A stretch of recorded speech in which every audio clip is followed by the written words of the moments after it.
Um, um, uh, looks like this, the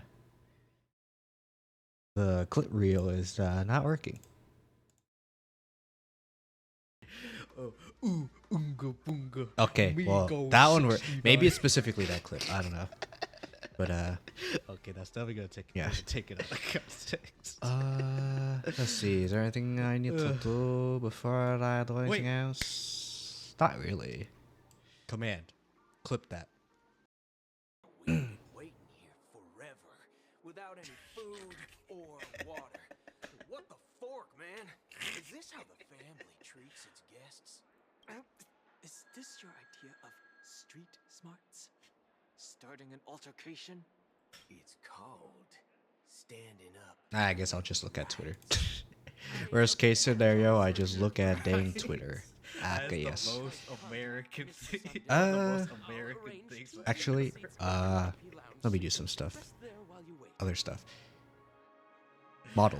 It's Armor on. called standing Standing up for your right. Do I need anything else? Amazing. I love it. Yeah. Alright, it's okay. Model. Just- Hood just up. let it all out. Wait, do I have a toggle? And don't Wait, do I even have a voice command for the hoodie? I don't think I do. I think it's just Counter. Counter. no, I don't. I guess he's trying It's to give the mask. Kiyo a chance. Armor, full armor, Junior twice. and then cannon mode. Junior, he's in two places at once, guys. Holy. You know what? I think cannon mode is probably more accurate here. So How did he do Model. that? He Cannon just mode. duplicated himself and went to Billy Mays. What? My guy. I will say, No. I wish, personal opinion, It wasn't, I wish it wasn't the echo's fault. It was my Actually, own no, fault. no, I'm never mind. stabbing myself in the head. I rescind the thought. But the original thought was I wish it would only show featured clips, but I think it's fine because I do have clips from like years ago, right? I don't know. So you know, I see tingling glitch a little.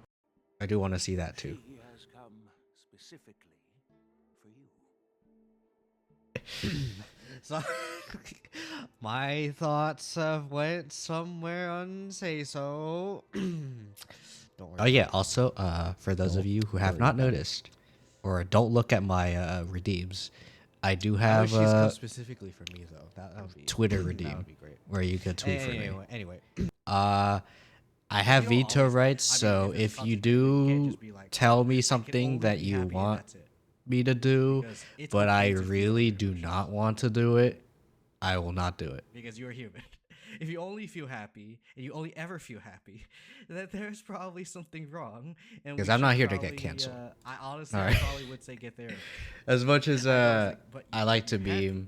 You don't need therapy. we want No, to actually you should probably seek therapy.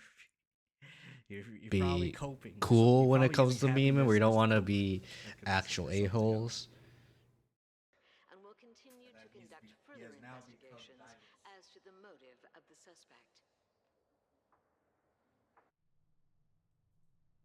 Pretty eyes. Tell me, do they shine in the dark?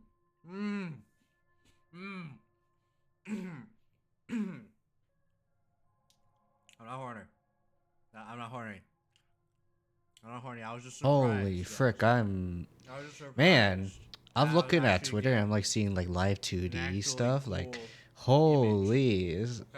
Like, I've seen this live 2D. It looks like it's like literally like you're rotating like the whole like As a like kid, analyzing a model. I'm Oh gonna my be honest, goodness! as Man, a I kid love slash art. Teenager, I definitely was the type of guy In fact, who I'm gonna wanted share to, this on Discord to because be it's involved art, in and I adult wanna things. show Not it off. adult things as in I don't think it's risque. adult It doesn't things, feel but adult things as in like as pills like and all that as fun- Clip Kiyo not so says fun jazz. risque.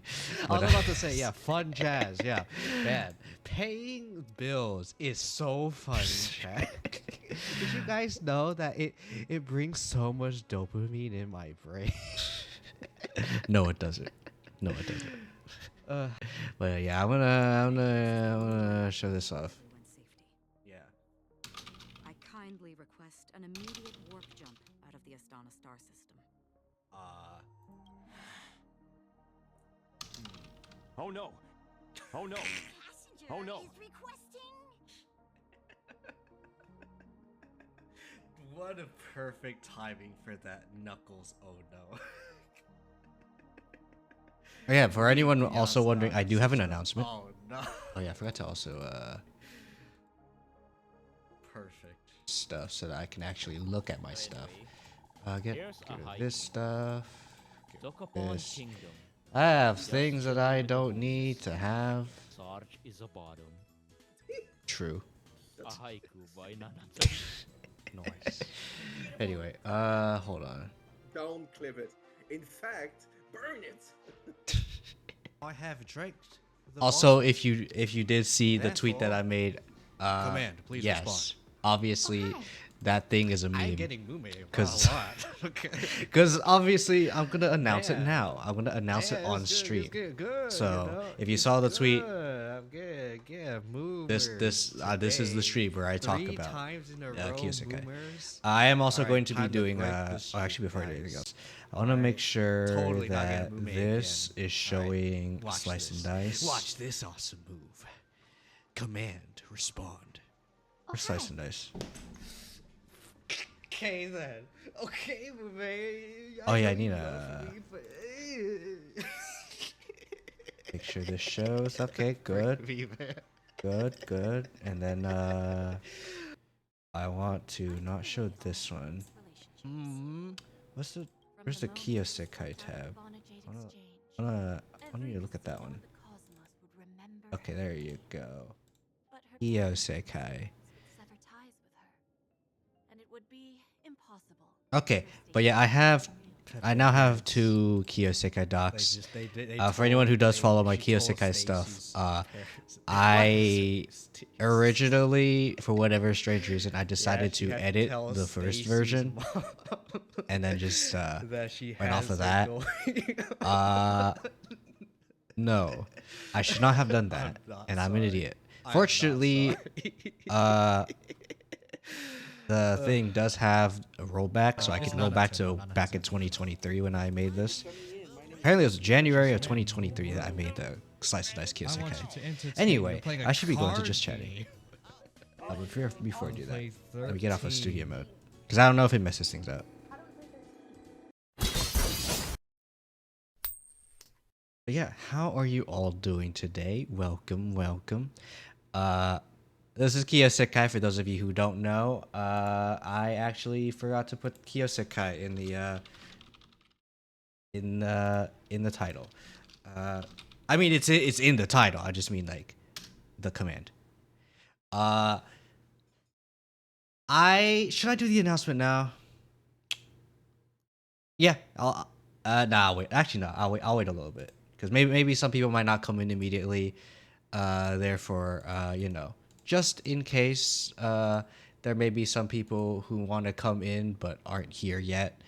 Yeah, I'll wait for them, and let's talk about what's happening. Okay.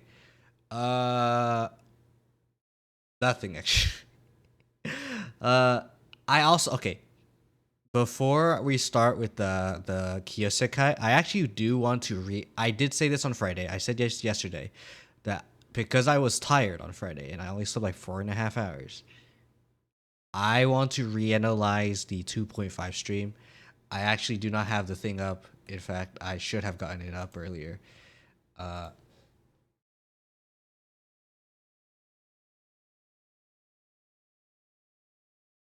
What? No, I'm looking at my YouTube recommendations. Hello? Okay, no.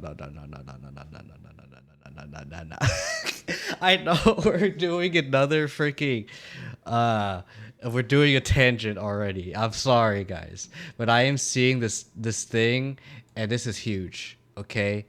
Alright, this is huge. Before I do anything else, we'll have bingo. Bingo. Long tangent. Because 100% that's happening. 100% that's happening. Okay. Well, for anyone wondering what the frick is going on, let me let me go here. History is built in layers. Civilization 7 developer live stream. I didn't even realize that they did this. I now know that they did this literally because I saw it in my recommended. So let's analyze this. Okay.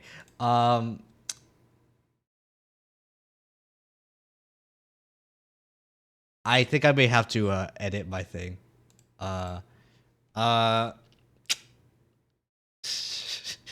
No, we're doing a tangent. Okay, you know what? Nah, it's fine.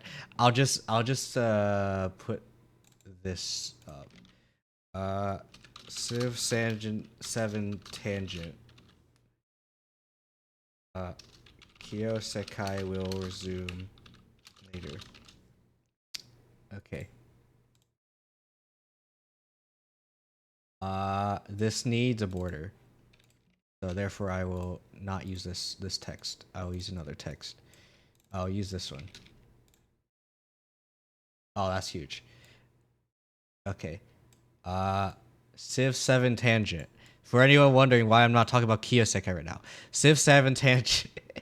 Okay, this is important, guys. You don't know. Okay, for those of you who don't know, I'm a big fan of Civ. Civ 5 and Civ 6 are the ones that I played. I love Civ 5. I'd say that is the game that shaped what kind of games I like. So Civ 5, huge. Civ 6, very nice. And now we're at Civ 7. We're getting Civ 7 on February 11th. I'm a little bit concerned about the fact that it's coming out so soon, but I have skeptic optimism that hopefully things will work out. I mean, Civ 6 was kind of like just didn't feel good at first as well, and then people got used to it. I assume this is going to be kind of the same deal, because like we have the history is built in layers, which they said for this one is literally whatchamacallit, this is the age system, and I don't know what this this stream is going to be about personally, so I can't. Oh boy, I'm already trying to edit a thing for Civ for my Civ 7 analysis, and now I have this.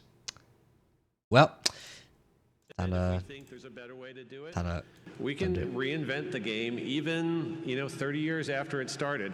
So you'll see a lot of that in our discussion of, Civ 7, is it the same as Civ 6? It's absolutely not, but we're super excited about this new and different Let's see version this of Civ. freaking thing. Okay, good. I want to hear about that, and I'd like to talk about the history of the folks at Firaxis. Of course, we have history. A lot of people online. Why is Greg Miller hosting a Civ panel? Roll the footage, everybody.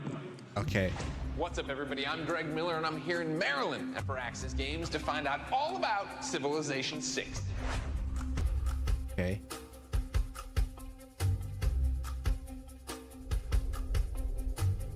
Is Civilization 6 the best one yet? No pressure. Civilization 6 builds on everything we've done before. Is it the best one yet? Yes or no? Yes. That's what I like to hear.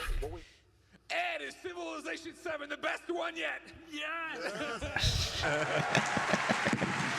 Okay. We looked so young. Who knew? Who knew time would get away from us like that? So Greg, I thought we were talking about our new feature, Ages. Ages. But I think you're talking about aging. I am talking about aging. Great job. He said he wasn't going to tell that joke. Yeah, wow. I knew it was gonna be that kind of I appreciate you joke. workshopped it. That Okay. wasn't off the cuff. That I- was on the I- garage. again, I'm Like, very what if I curious. did this? Okay, this- What I if feel I did this this one one? I was loud. appreciate it. I like being kept on my toes. Like I said, Okay. a big opening night live, big Gamescom for Civ 7 and for the team. Of course, you dropped did look at the gameplay Gamescom there. stuff. Let's Don't watch worry. that so we're all on the same page and then get into some discussions. Okay. I assume it's the same trailer, because it feels like the exact same one. Yeah. Yeah. No. Yeah. I definitely remember exactly this. Okay. Yeah. Yep. Okay. I don't know about exactly this, but yeah. Because I felt like it had more sounds. I don't know. Maybe I'm just misremembering. Okay. Anyway, yeah. This is the same trailer. So. nothing new right now. I have that feel that like someone's gonna come in like, man, I can't wait to see this guy play Slice of Dice, or like do Slice of Dice stuff. Just watching Civ 7. Actually, this is gonna be a pretty long tangent. This is a long tangent. So maybe I should change the title, or not the title, but the category. Actually, yeah, I'll change the category.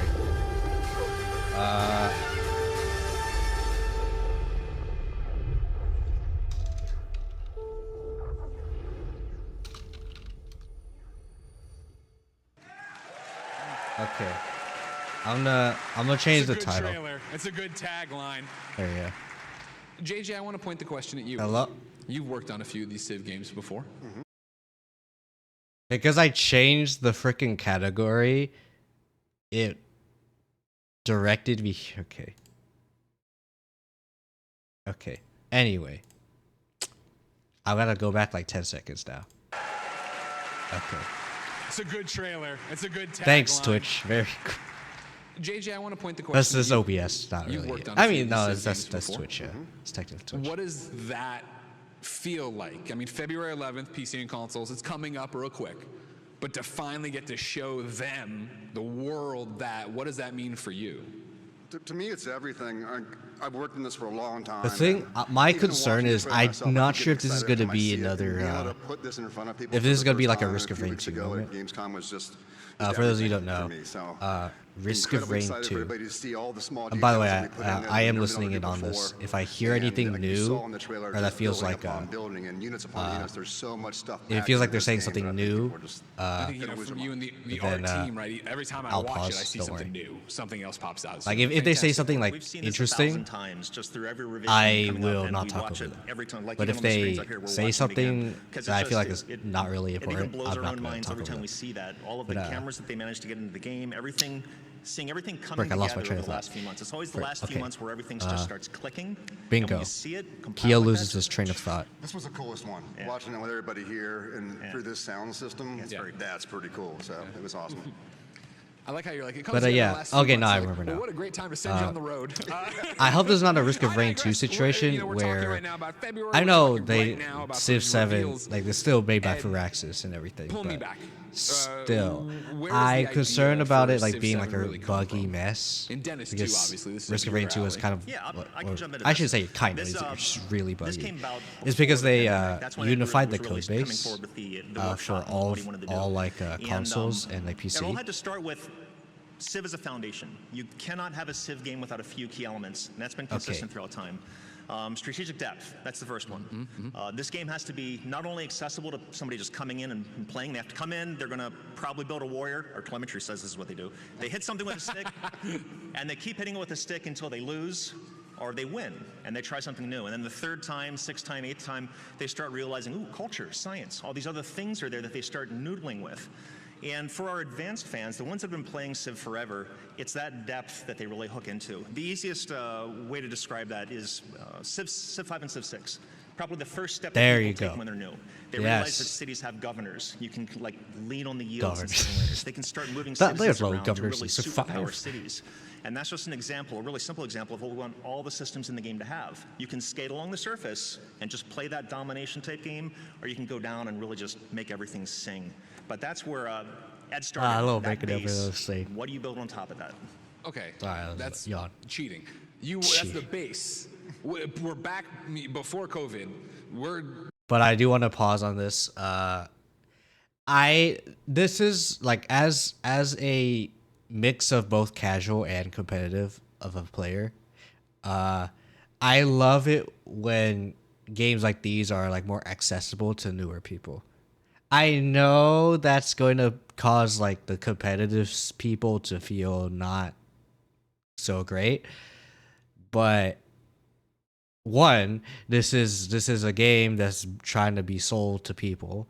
So, of course, they also want to branch out to a new audience, number one. And number two, obviously, they're still going to try to create strategic depth for that so that so that the competitive people will also still be able to enjoy the game as well.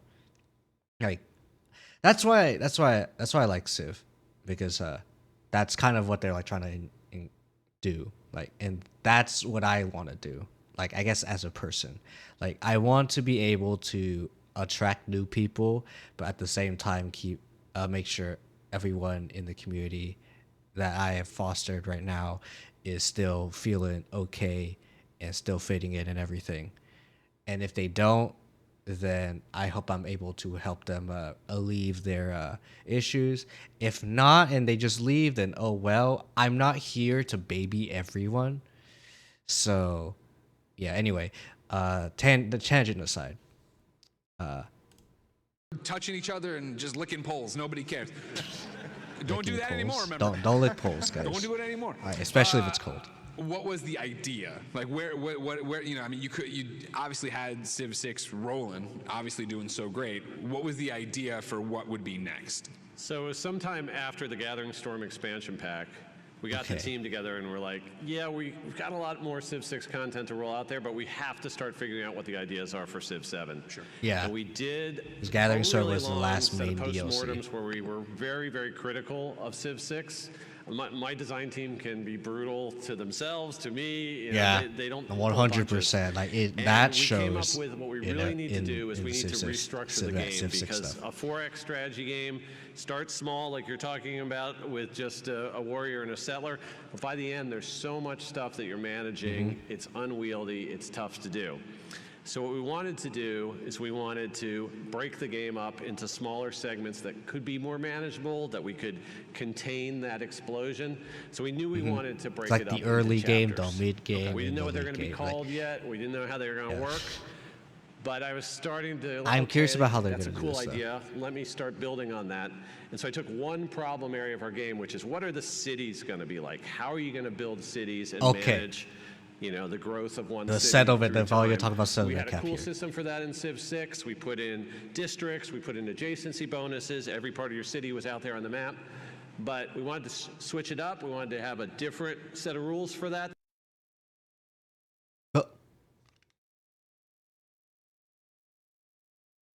Oh no. We wanted to have a different set of rules for that. Wait. Oh, we're experiencing technical difficulties. Ah, well, frick me. Okay, so... okay. So it actually... frick me, okay. It's a king of the Romans named it that. We're not really sure, but they think it's No. it's a King Lud. If I was there live, we would have known what he said. And so they're like, well, if we're going to go visit him, we got to go out to Ludgate, right? So. Well, screw me. That felt freaking significant there. And now we lost information. Okay. I'm not there in PAX West. If you're there, if you were there in the developer thing in PAX West, do tell me what they said in that span of like a minute or so, because I, as a VTuber, am terminally online. Therefore, I'm just kidding. But as a VTuber, I'm kind of just here looking at this video, and if I get nothing, then I get nothing. Wait, let me check something. Hold on. Hearing some stuff, and I want to make sure things are okay.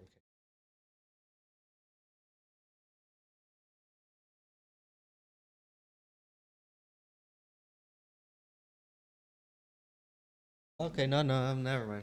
I thought there was something off, but no, we're good. Okay. Anyway. I'm not sure if that's exactly why it's named that, but this particular area of Rome and London is fascinating because we can. Oh yeah, they did say they were exactly inspired by over London. the centuries. So next slide. No. No. No. No. Sort of a Roman fort, and as Rome. But yeah, basically they were very inspired by London because of how much like each of like the areas like were changed. Like, oh, this used to be a a fortress or something, and now it's an economic zone or something. I don't know, something like that. Expands. The Romans leave because their empire was too big. They got attacked by barbarians and it collapsed. And the people that came in and really established London after that were the Normans. So the Normans come, they build the Tower of London. William the Conqueror says, "I've conquered, I'm here." And it's that same area in the orange here that's the Norman base. And so let's look at how in this medieval time, on the next slide, as you could tell, get a new view I am of still the somewhat Ludgates. tired. And I now did it's sleep the like 8 Ludgates, hours, so sort of during the don't medieval worry Renaissance about period, and we see how what the long I Normans slept have done to the city. last night, because So I actually there's did still sleep a 8 wall hours. at the edge of the city. The gate is still there. The Fleet River that flows around outside of it is still there. And I got Now, they've water actually in diverted case the never river mind, I don't have water. because there's so many I have a little bit of water. miscreants and troublemakers in the Middle Ages and need Renaissance a that they drink. need a prison or dungeon to put them in. So that's got the river's now forming a moat around that prison. But you can still recognize that this is the same part of London we're looking at. But the first thing I noticed is like, okay, where's all my Roman stuff? I wanted to figure out, like, where did my Roman That little forum fast and forward thing amphitheater, for a they're all little gone. bit And kind now of threw this me off. new version of the city has been entirely rebuilt with stuff you'd think about. with I the could Middle also Ages with just the- fast forward the it myself Normans. as well, because And you see things like I can inns do and that, taverns and but religious I don't know if I want to buildings do that, like, so I'm gonna wait. priories. I'm gonna just list and then everything. the prison as well. 'Cause you never know. So They we might noticed that explain everything's something, been sort of, and it might be like a nod to something reformed random. and rebuilt in a whole new way. I'm like, well, that'd be fun to, actually get to rebuild my city a second time and have Yeah. a whole new set of buildings and tools to, That's what they to do it with. that's what they're inspired by, is being able to rebuild Who looks at maps like, oh, a it's gonna be a district. badass video I love this map. This is like It's like, the oh, best this map. thing? So I'm Yeah, like, we should I need rebuild to it find because it's one kind of more map. obsolete. Maybe and there's stuff. another So one. I'm curious what as to happens like to this part? what they're gonna and do if I can find a with map that. just of the Ludgate, it's going to make me even happier. So lo and behold, I went to the sources, and here it is. It looks a little different, not as colorful, but this is the exact same place. The For anyone roads are who in the knows same London, place. yeah, feel free to tell Although me. the first thing I look at, Tell like, me where did all the this river stuff. go? Maybe It's you know gone. about this stuff. Well, they maybe channeled you it don't. underneath I don't the know. ground. It's But basically there you go. underneath where all those train tracks. It's you great. see It's are great on to see like the left-hand side, history of like because this is the the Industrial area Revolution, itself. and you need factories. Nature, get out of the way. And so it's hard to read on this map, but you can see there's printing works, there's tobacco manufacturing. Everything is about the Industrial Revolution. And the river's buried underneath. And instead of that prison, they've totally ripped the prison out because they need a new railroad station. Of course. So the railroad station is right on top of where the prison was. And so again, I'm like, wow, this is the modern times. And they rebuilt this whole city one more time. And it's this ability for players to. That's think why about, it's like split okay, into I'm like gonna three create my ages. empire It's because first as it's like an the ancient Romans, era and then or like a another really antiquity cool empire's age gonna come along, with like the one Normans one were, thing, and I'm going to get to play and then with all the another tools and fun things exploration that they have. age, which And will then like Britain's rebuild it a gonna little come bit more, along, and the rebuild Industrial it, and Revolution's then gonna come there. the modern Britain will did rebuild pretty it well in the even Industrial more. Revolution. And so And I that's think the I big really like idea that. for Civ 7 I don't know is like what age is history gonna. I comes assume in like modern layers, age is gonna have a and lot you of can rebuilding. build your but civilization I'm curious in about these layers. Every part of the game, you how are well very powerful. or You're good an empire at the height of their rebuilding glory, and you get to build districts are gonna be that like, part of your because, empire the way usually that's appropriate for that time period. I'm gonna pause because it's kind of rant. I'm curious as to how good rebuilding a district is. Mostly because when you rebuild something, when you build something on top of something else, you're either improving on it or you're overriding it. And this feels a lot like overriding it. And I'm concerned as to whether that's going to be good or not, because for those of you who don't know, overriding things means you get rid of something and then you focus on something else. I assume modern age is going to have a lot of like, oh, we should convert this to this. Maybe like, for example, like maybe food isn't as important anymore. We don't need all this food area, or like rural districts, like food stuff, or any like growth. So we just change it into something else. I don't know what it's gonna be like in like modern era for Civ 7. I'm not sure how Civ 7 is going to incentivize overriding buildings and districts. So I'm very curious as to see if they're going to talk about that. Tower of London is such a cool example of that. If you've ever had a chance to visit, where you're walking through the outer walls built by the Britons to see the tower built by the Normans, and there's still a piece of the original Roman wall inside, it's just a microcosm of what Ed's talking about. Andrew, I look to you, all right? These people are clearly obsessed with London. This is something that I've never thought about. This happens in lots of cities all the time. I'm American, so. Yeah, I think some of the famous examples of this layering of history would be, if you look at the avenues of Paris, these are things that were built down with a certain ideology in mind, with modernism, with militarism, and these kinds of things. So with every layer, this is not just infrastructure, this is not just technology, this is also an ideology. There's also a culture that underlies each one of these strata.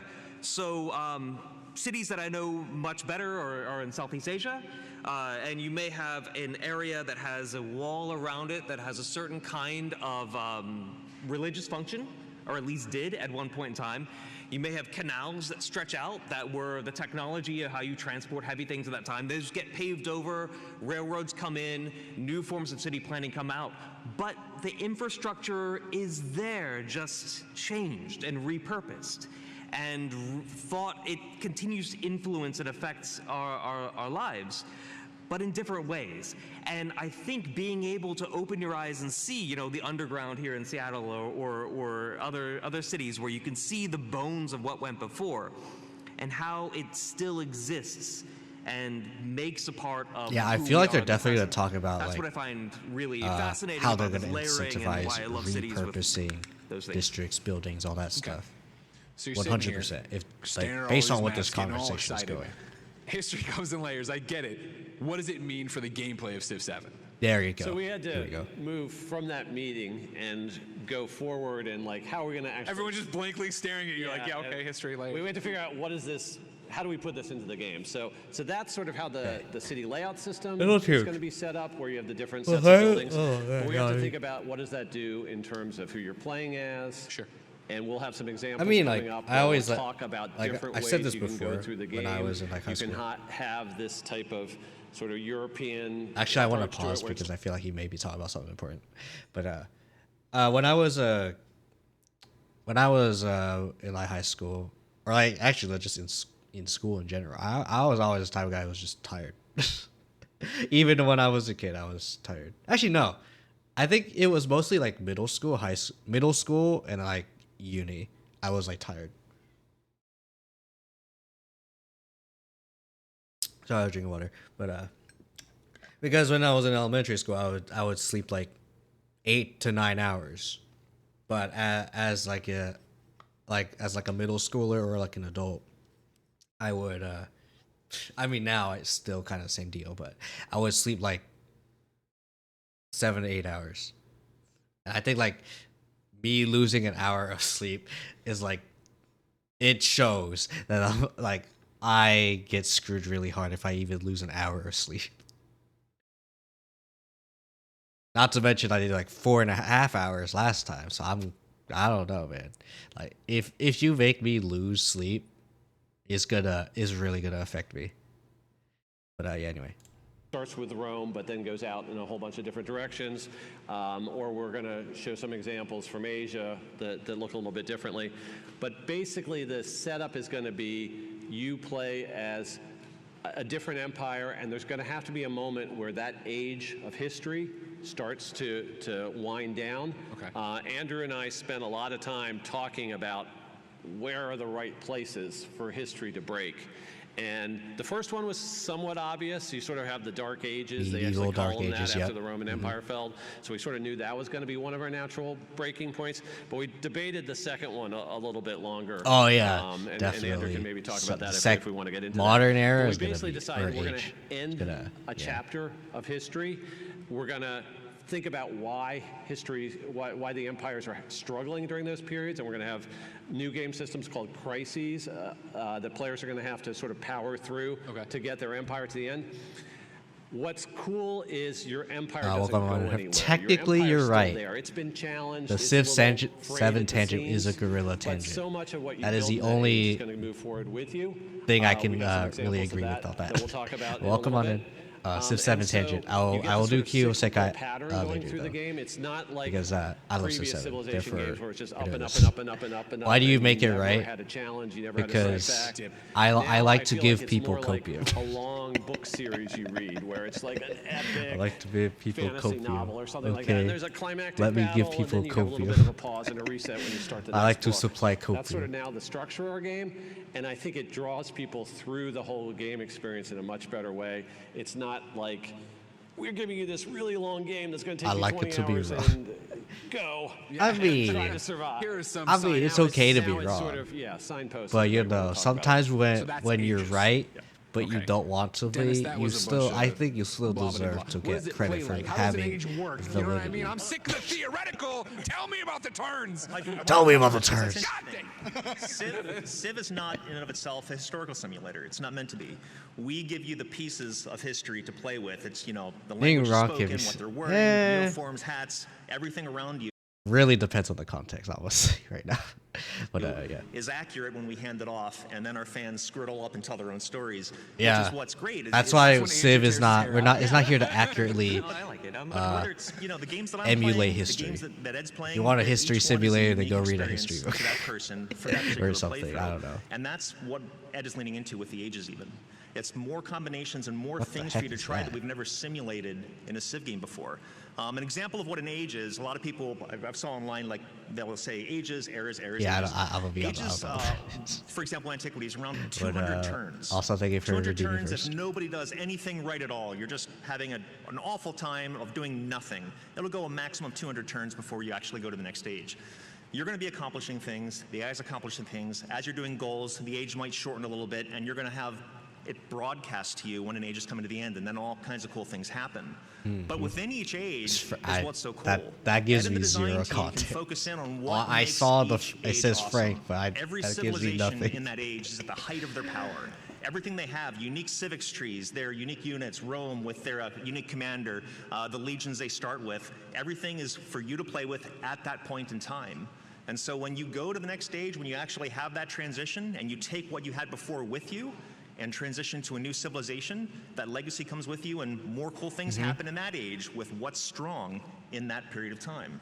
Okay. Yeah, But I think I want to go back a little bit because I feel like I tangented into Tell too me much. about the turns. I wanted to touch on that. Let's go back. Series, empire's still there. It's been set up is going to be All excited.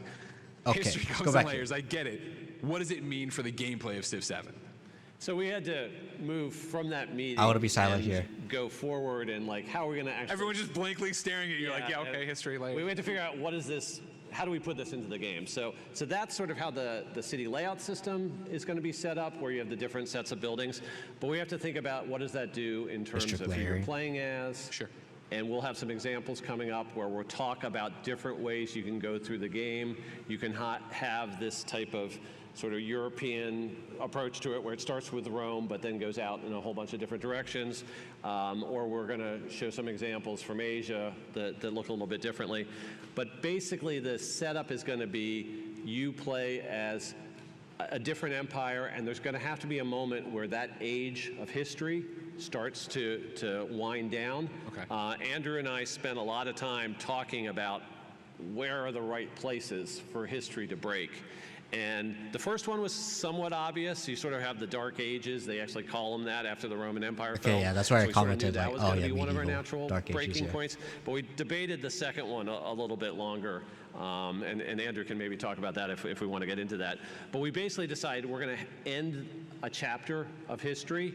We're going to think about why the empires are struggling during those periods, and we're going to have new game systems called crises that players are going to have to sort of power through to get their empire to the end. I personally like What's Crises. cool is your empire I doesn't feel like go it's gonna be anywhere. pretty Your divided empire's though. still there. It's been challenged. It's a little frayed at the seams. but so much of what you built in that age is going to move forward with you. We have some examples of that we'll talk about in a little bit.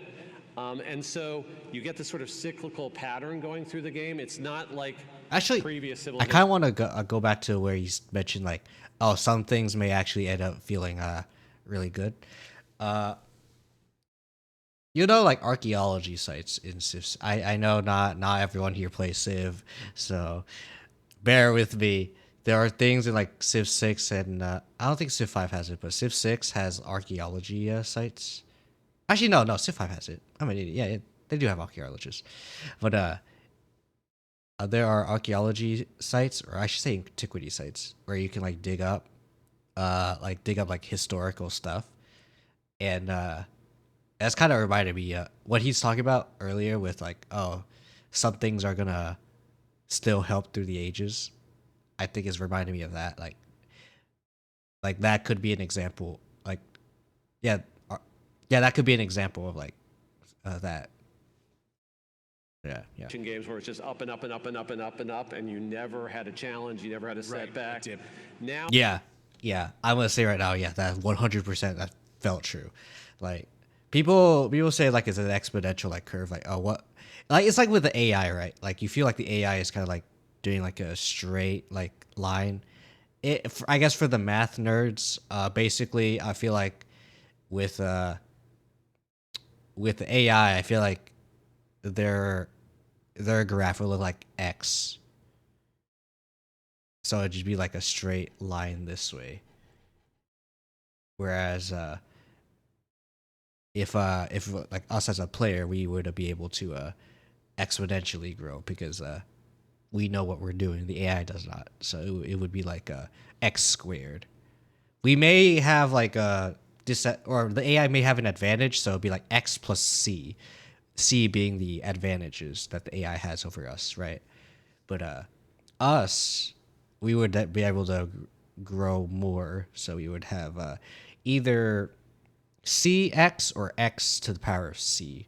So in our case, I feel like it'd be X squared. So it would like go in like this line, which is better than a straight line. Not a straight line as in this. A straight line is literally like C, but X would be like diagonal line, right? But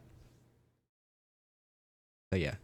I feel like it's more like a long book series you read, where it's like an epic fantasy novel or something like that, and there's a climactic battle, and then you have a little bit of a pause and a reset. I feel like you start the next book. Okay, that's sort of. You know what? I'm not sure if I should even upload the Civ 7 analysis. Like, yes, I'm a big fan of Civ 7, but I don't think. I feel like it's gonna be a huge whiplash. Like, that's the reason why you guys haven't seen me upload an actual like video this week or last week, because I've kind of been debating whether or not I should even work on editing Civ 7. I did for like the past few days this week, and I'm starting to kind of feel like maybe I shouldn't do this. Maybe I should work on other things. And I think I'm realizing that, yeah, I should probably just work on other things. So, sorry, I'm getting a phone call. Hold on.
Okay. Yeah, that phone call was important.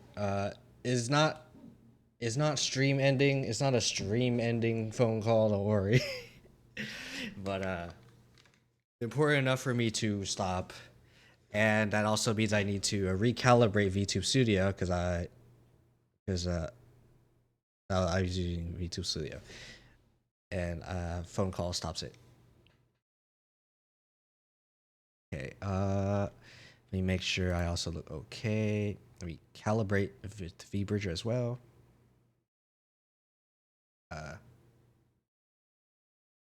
Okay. Now the structure of our game, and I think it draws people through the whole game experience in a much better way. It's not like we're giving you this really long game that's going to take you 20 hours and go and try to survive. Here are some signposts. Now it's sort of signpost is a great way to talk about it. Yeah, I kind of like it because I feel like a lot of people tend to we tend to take at least a few sessions to finish a Civ game. Unless we're try hard enough that we know like what we're doing, which in that case we could end a game in one session.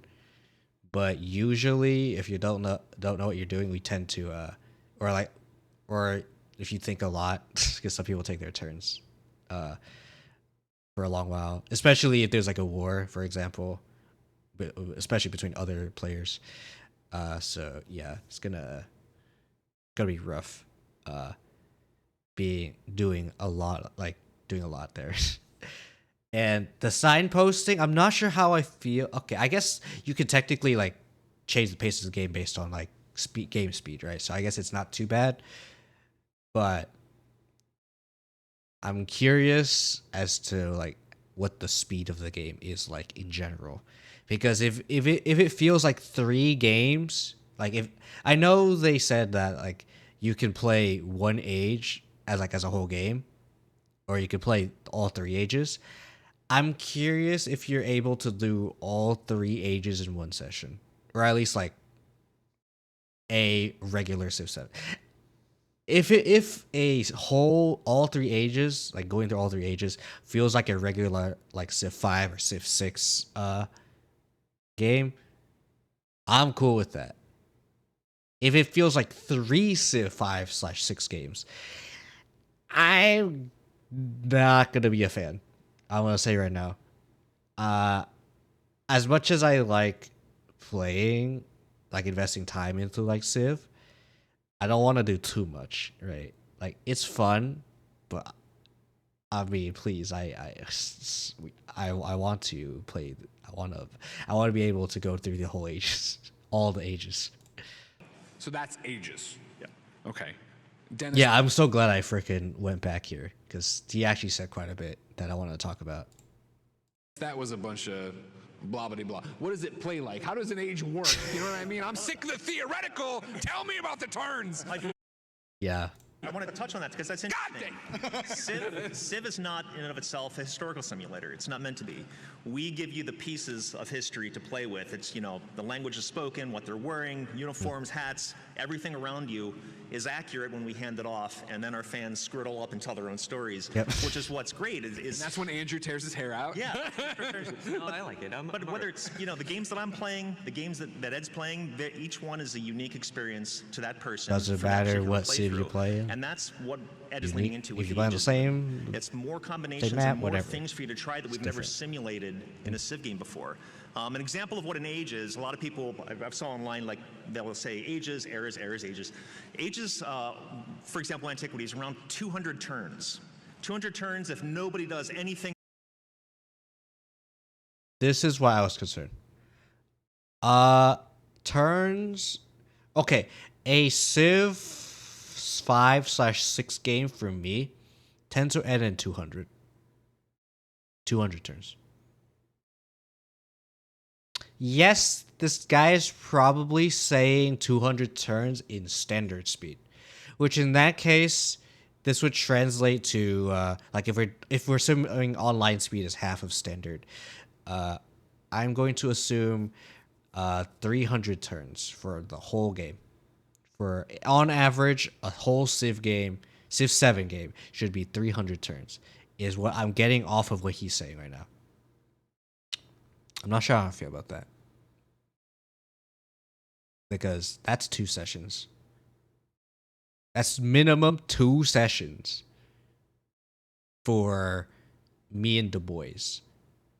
And if we're talking about another friend group, that would be 3 or even 4 sessions. Maybe even 5 if someone just decides to want to take a long time. Which probably are going to take a long time because we're learning Civ 7, right? So, yeah, I'm very concerned about this, about the pacing of the ages. Right at all. You're just having an awful time of doing nothing. It'll go a maximum of 200 turns before you actually go to the next stage. Okay, he said maximum 200. So, this is assuming no one knows what they're doing. This kind of alleviates my frustration. Because I don't like my games going too long. Alright. So, maximum 200 turns per age. So assuming online speed, which will be half the amount of time in turns, will be 100 per era, or not era, age. That'll be 300, right? So are you saying maximum 300 turns, which in Civ 6 the max turns for online speed is 250 turns. So I guess it's okay. Games for me in Civ 6 tend to end in less than that. Like, minimum maybe like 100-ish.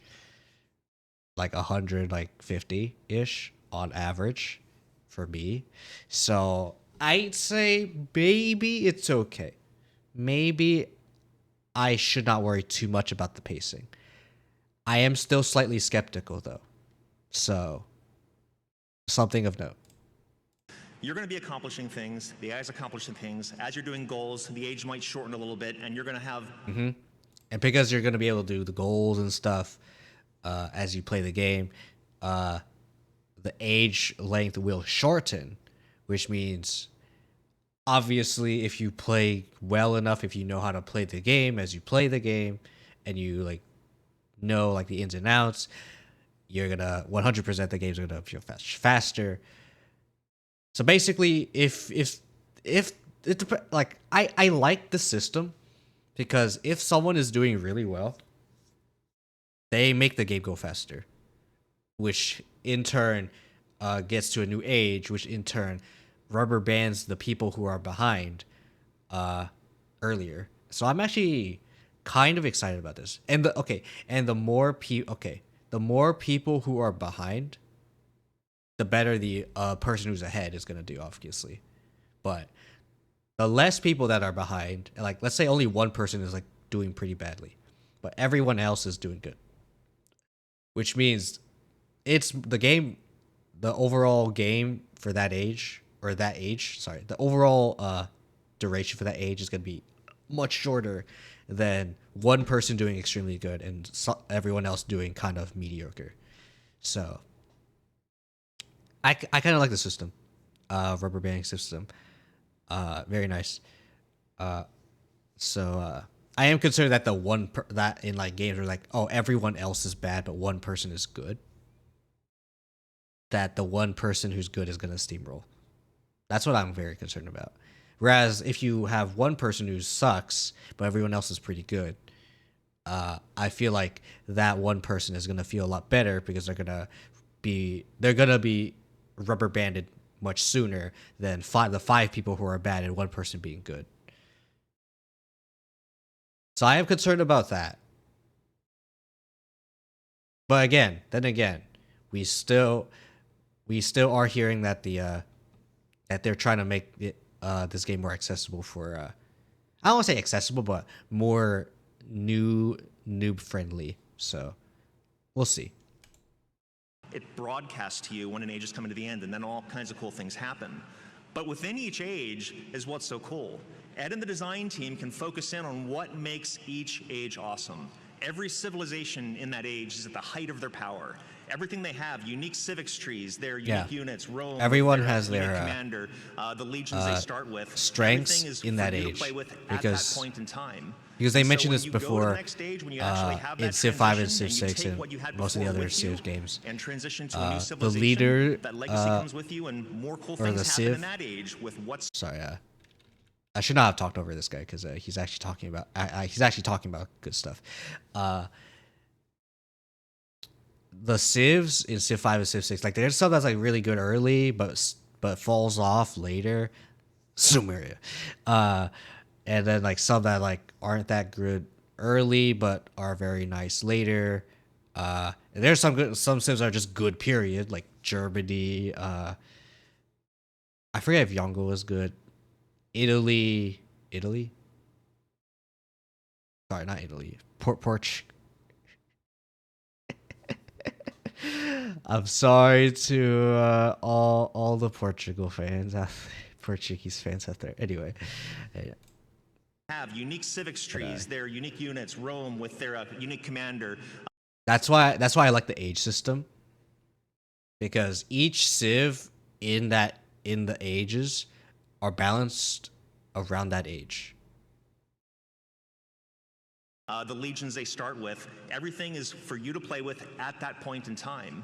And so when you go to the next stage, when you actually have that transition and you take what you had before with you and transition to a new civilization, that legacy comes with you, and more cool things happen in that age with what's strong in that period of time. Yeah, and I think when we think about the ages, there, you had discussed, when the breaking point is, but I think we also think about the. I will say, this is making me question, like, since we're talking about like a transition between ages, I'm curious about what it's gonna be like when you go to war. Like, let's say you are in the middle of a war and you start changing ages. What's that gonna be like? I wonder if they're gonna answer that question. Kind of processes that are happening at each of these three moments in time. You've got in antiquity, you have the kind of development of philosophy, the development of writing, the building of cities, this sort of points of light, in different places around the world. And we look for commonalities too, about areas where we see the same processes happening worldwide.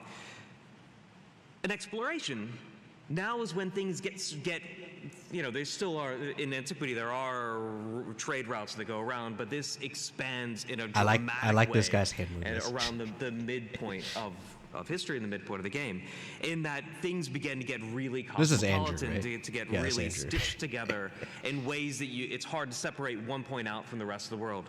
And then finally, I also like the camera. in modernity, you get the No, you guys see the camera.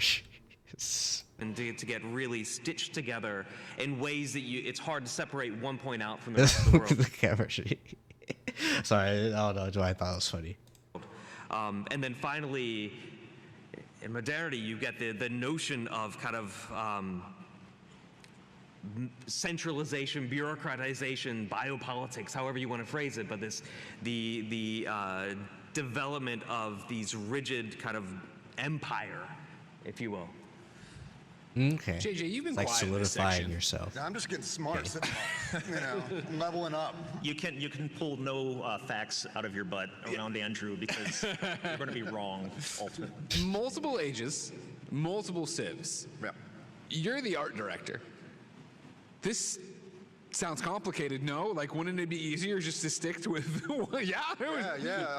I'm asking Ed how many civs. It's a lot. It's a whole lot, but it's really interesting as an It artist is a lot of to work be able to for the art look people. at all these civs, 100%. research all these civs that we haven't been able to pay the attention to before, because they may have been in a small area of history, and now we can really get in there, explore them, explore their people, their building, their It's cultures. very nice. And we represent all of that now in the game. We have so many unique units, unique buildings that we've never. That's had why I also like the before. age system. Is like you're able to have this civ shine. Whereas, let's say it's like Zulu, right? Like Zulu with like their infamous impies, right? They're very good. But what, like, when you get them, like, let's say like translation to Civ 7, it would be around exploration age. Like if we also translate like Civ 5, it would be you'd get impies at civil service. They are a replacement of pikemen, and they're able to do a ranged attack before they do their own melee attack. Freaking strong. That's why I always get scared when I see someone pick Zulu in Civ 5, and especially my next, because that's gonna be freaking painful. But yeah. Anyway,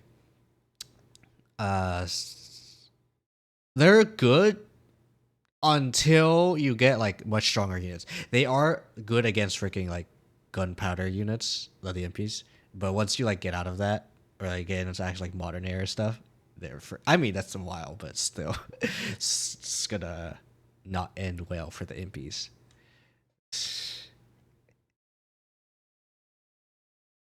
I'm gonna say right now. Also, one, well, come on in, Cookie. Number one. Number two. I am not here to make a legacy of being tiny. Okay. I'd say I'm about average size for a Asian guy, which is 5'7". So I am about average height. Okay.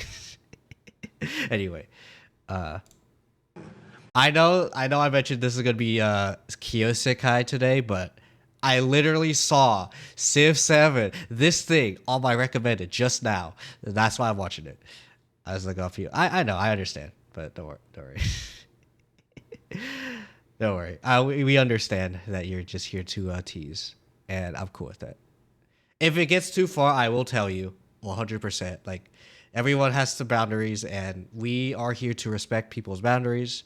If you have a boundary and you think I'm overstepping a boundary, if it's on stream, and I'm directing something at you, not like in chat in general, but at you, then you're free to tell me like, oh yeah, I'm overstepping your boundaries. That's fine. If I'm talking to chat as a whole and you feel offended, you should probably take a break. Maybe tune off for a little bit and maybe think about things, because I'm not trying to like, I hate trying to like be like, trying to like tiptoe, like, oh, I don't want to offend anyone. Like, yeah, sure, I don't like to offend people, right? That is true, but there are gonna be moments where someone will end up being offended by your jokes. So just want to note that if I do end up making jokes and you don't like the joke and you feel offended by the joke, I am usually saying things like as a general thing. I'm not targeting my jokes at you in particular. So if you take offense to any of jokes that I say on stream, then please don't take it personally. I'm not trying to be offensive, and it's all in good fun. But if it's off stream or I'm poking directly at you, you are free to tell me, and I will stop. Like, boundaries are sexy. Okay, I know people say this all the time in the VTuber space, but respect people's boundaries. If they draw the boundaries, and I hear ads, frick me. Okay, but yeah, please be respectful of other people's boundaries. But if it's in a public space, do note that your boundaries may end up being overstepped unintentionally. So not everything is directed at you. If it's something directed at you, you are free to tell people that, yeah, these are boundaries that you must adhere to. Like, for example, with my Discord, obviously it's my Discord, therefore I have my boundary. I'm going to set my boundaries in my own Discord because I look at everything in my Discord, right? But it is still a public place for you all. My Discord is my Discord. So maybe some of my rules may be too lax for you. Maybe I say some stuff that you may not like. But yeah. And then you may end up saying stuff that I may be uncomfortable with. And yeah. And that's fine. If you say something like that, it's like posting I love waffles on Twitter, right? They're not trying to make fun of people who prefer pancakes over waffles. They're just saying that they love waffles. right? And if you're taking that freaking, I know that's a very like obvious example, but still, like if you're making, if you feel very offended by someone liking waffles, then you well, one, if you literally are doing that, then touch grass. Unironically, go touch grass. But if someone pokes at you in a mean way, personally to your face, not I'm not saying like in a public space they're mentioning something about this, about a topic, because it could mean anything. But if you feel like you are feeling offended by something, you are free to ask them if they were referring to you or something or whatever. Because sometimes some people are just that nasty, and they may just like end up trying to be vague when they make like insult comments that feel like insulting. So if you feel like you're being insulted, you are free to ask them. I'd probably say ask them, because sometimes they're not actually talking about you, and if they are talking about you, well, you have someone on your list that you're probably not going to want to interact with, right? But yeah, anyway, for anyone who missed things because of ads, I literally just talked about boundaries. Don't worry. So yeah, let's continue on to Civ 7, because I want to actually go to Kiyo-Sekai. I don't want to be stuck, stun locked in Civ 7. So we really had to lean on Andrew for the historical research, because there was just so many things, and this guy can tell you like what color it dies the Civ would have had access to, and we really tried to hit all those things as realistically as possible. Was there ever a we can't or shouldn't do this in terms of, okay, the permutations of what this could be, and so what this Civ would look like if it went to this in the second act, but did this in the third age? We, as an art team, we wanted to do everything. Yeah. We really did, and it's, we did a lot. Our team has a lot of creative freedom. We never really got to represent everything, and now we. Okay, well, technically no, but also yes at the same time. Really you get what I mean. Get it all out there for the first time, but yeah, it was something to do. So. And then, Andrew, for you, watching these ages and these civilizations switch off that didn't. This isn't how it really went. What is that like? Is that nails on a chalkboard, or is it really cool to lean into and then see how that might go, and then, of course, once it gets out into everybody's hands, see what they do with it? No, I mean, what a civilization is a conglomeration of different kinds of ideas that came from the past, but also material conditions that shape how we I'll be honest, I really like this game. Our own ideas. I don't know. And like with think this for hand me, movements, the changing civilization really like speaks towards nothing's inevitable, right? There's no destiny that we all have. The times and places that we exist now are the development of different these different configurations through time. No, I really like this guy's like hand changing a movement. Civ to something else is a realization of this or that possibility. So even though that possibility didn't actually happen in the past, maybe we could explore it like this. Even if this is the one that did happen, well, then you might want to just try something else. What if? And I think what makes any that's what I ask myself a lot games lately. and Civ what if fun I did this? Is that what if? I love doing that. Okay, so let's get back. That's to how the progress happens. We I'm ask playing what if. as this civilization. The age ends. I switch to a different civilization, or stick with it. So I think we have a graphic to show here that answers your question graphic? very, very well. Okay. It's a graphic we've been showing online, but we can talk I mean, about it in a little okay, bit I'm looking different at this and I ways. So think Andrew was I've seen talking it about the already, what ifs. but I will look at it. So this is a graphic that shows if you start the game and you choose Hatshepsut as your leader and you're playing as Egypt, that's a natural pairing.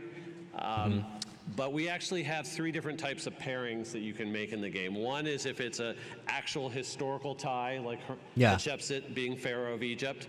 But we also have regional ties. So Hatshepsut could have led an empire such as Aksum, which is another trading power just down the Red Sea from from Egypt in that same North African region. Or you could have shipped to the Rome. You play through the Antiquity Age. In this particular example, we're on this golden path, the golden line through this diagram. Sure. And so we're playing Hatshepsut Egypt, and we get to the end of the age. Where do we go from there? So this is one of those cases where, yes, Hatshepsut never moved on through history. We've had immortal leaders in Civ games, so we're playing a little bit fast and loose with history no matter what. But say she had to How'd you let them do? They're perverting history, Andrew. This was your job to stop. There is no pure history. They're messing with the timeline. And one of those threads that could have made sense was through trade or whatever, there's a connection across North Africa. Actually, hold up. I kind of want to get a link real quick, okay? Because this is something I want to talk about. I know this is not about me, but not everything has to be about me. Therefore, let me find something. Let me find. I need to find a link. Hold on. Where is this link? I have to scroll pretty far up. Actually, I can just go to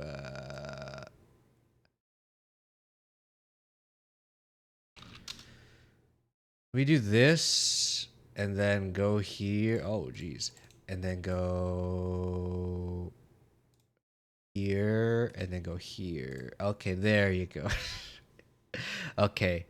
Let me check if it's out yet. Because if it's not out, then I don't need to show it yet. Or I shouldn't show it yet.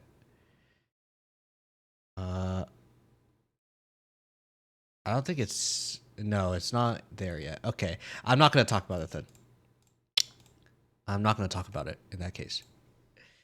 Never mind. Because there was something I want to talk about, but for the sake of privacy, I don't want to talk about it. Empire, and now that if you know, you know. If you don't, then don't worry being about it. built with Roman and Norman influences, maybe there's a new empire that's. Because, like I said, I said this earlier. I like to respect boundaries, and I like to respect people's privacy. I do not want to infringe on people's privacy unintentionally.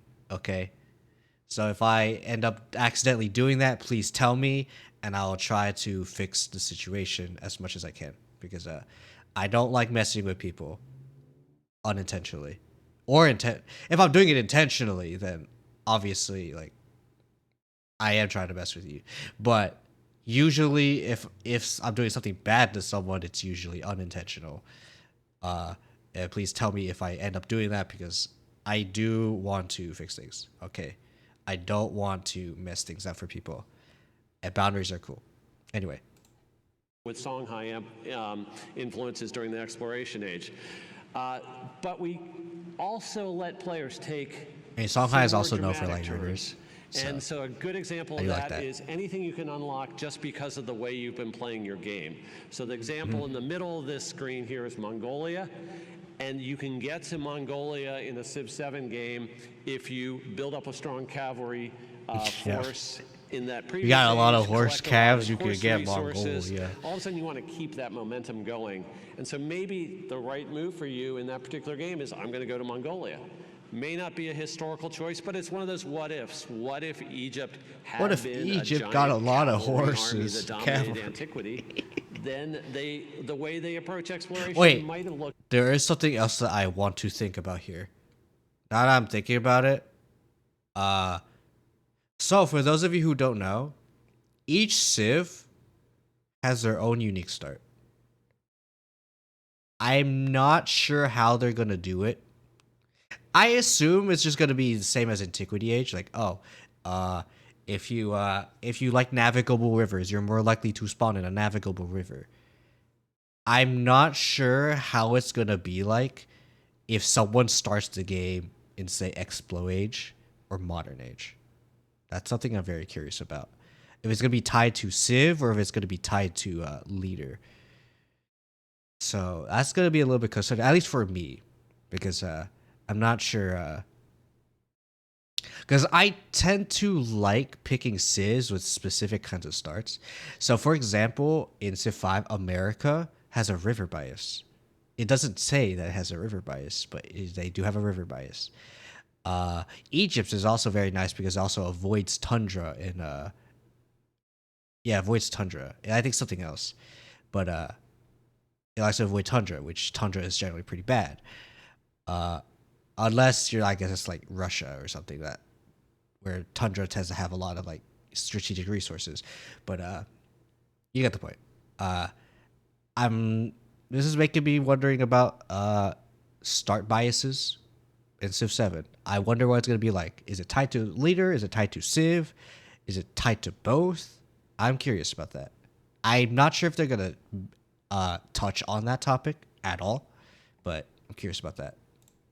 An awful lot like the way Mongolia built the hugest land empire. So that's what we're modeling here. It's cool because it has enough. I don't think I would have worded it like and sort of hugest logical land threads empire. through it. Okay. Sure. That these what we call pathways through history. The narrative is there in the player's head as to what they're doing and why they're following that route. But it gives you all sorts of directions you can explore. But I do like started as Egypt. I do like the requirements, because like it makes sense in my opinion. It's like, oh, if you have this kind of resource or if you meet this kind of requirement, then it would make sense for you to pick this civ. Because if you don't have horses and you pick Mongolia, well, you're not gonna have horse archers, which is gonna be the main reason why you pick Mongolia, right? So, I mean, this is an obvious, like, I don't even need to talk about it, but you know, it's something I wanted to say. I don't know why it says your ad is about to start. The heck? I don't know why I'm suddenly getting that notification, but you could play because we just had an ad and already. end up in different places every time. This is a very nuts and bolts gameplay question. Oh, can you put it back up if possible?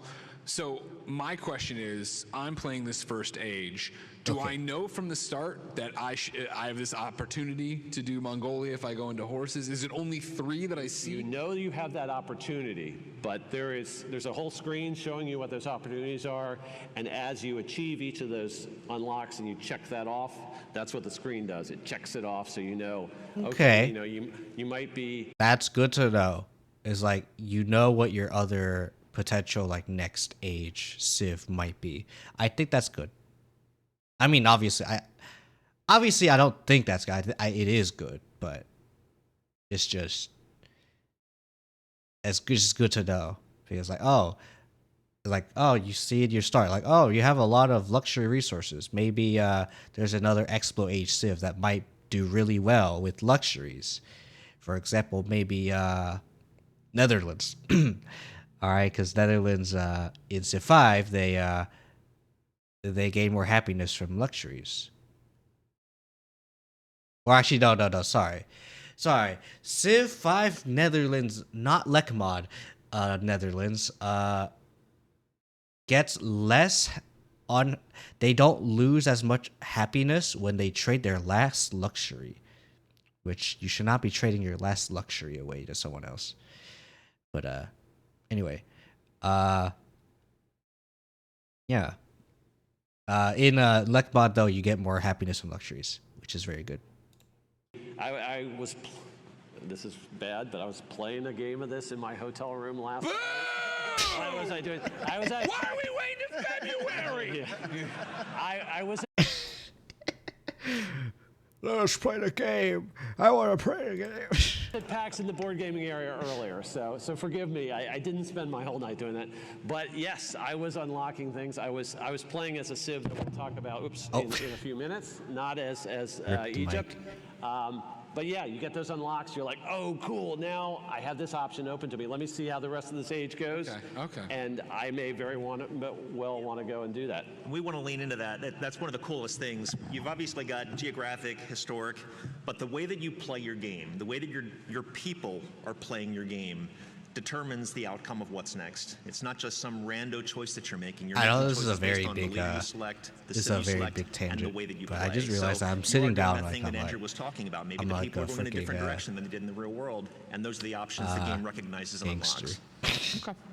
I teased it at the top of the show. I don't know about gangster, but then you just teased I it. have just like tell one. us who the new civs are. What are you revealing it? Okay. again, tangent again, but I feel like I'm sitting down, like one leg is like kind of like sit down, like if you're like crisscross, and then the other like I have my my foot on my chair, and then like my knee is like straight up. I don't know why I freaking sit down like that sometimes. I don't know. Maybe it's because I'm feeling like very relaxed today. I don't know, but there is something that I do want to work on. I don't want to say I work on. Maybe like have art of, because for you, as you can see, you're like, I mean, this week has been a React Andy week, and she's very much showing here. Freaking Tuesday, the Nintendo Direct. And then Friday was Star Rail. Saturday, we get this for no reason. It really is a React Andy week. Holy. Oh my goodness. I kind of want to take a screenshot of this right now and just say, man, this is a React Andy week. But nah, I'm not going to do that. Axe. You're playing in your hotel room. So our first reveal is not going to be super surprising, but we'll get to more interesting ones Okay. in a second. They'll come at. I told him to boo. So we've been talking a lot about how Rome Rome transitions to a lot of different empires. Napoleon in, the or Middle Age of Europe, Augustus? and one of them that we've been highlighting are the Normans. So we're officially announcing that the Normans are in the game. A smattering of applause for the Normans. I In the actually modern age love of having the France, Normans which in the makes game sense. because it's one of those civs that we could never have had before. People are like, you can't have the Normans in the game. You got, we already have France. That just overlaps too much.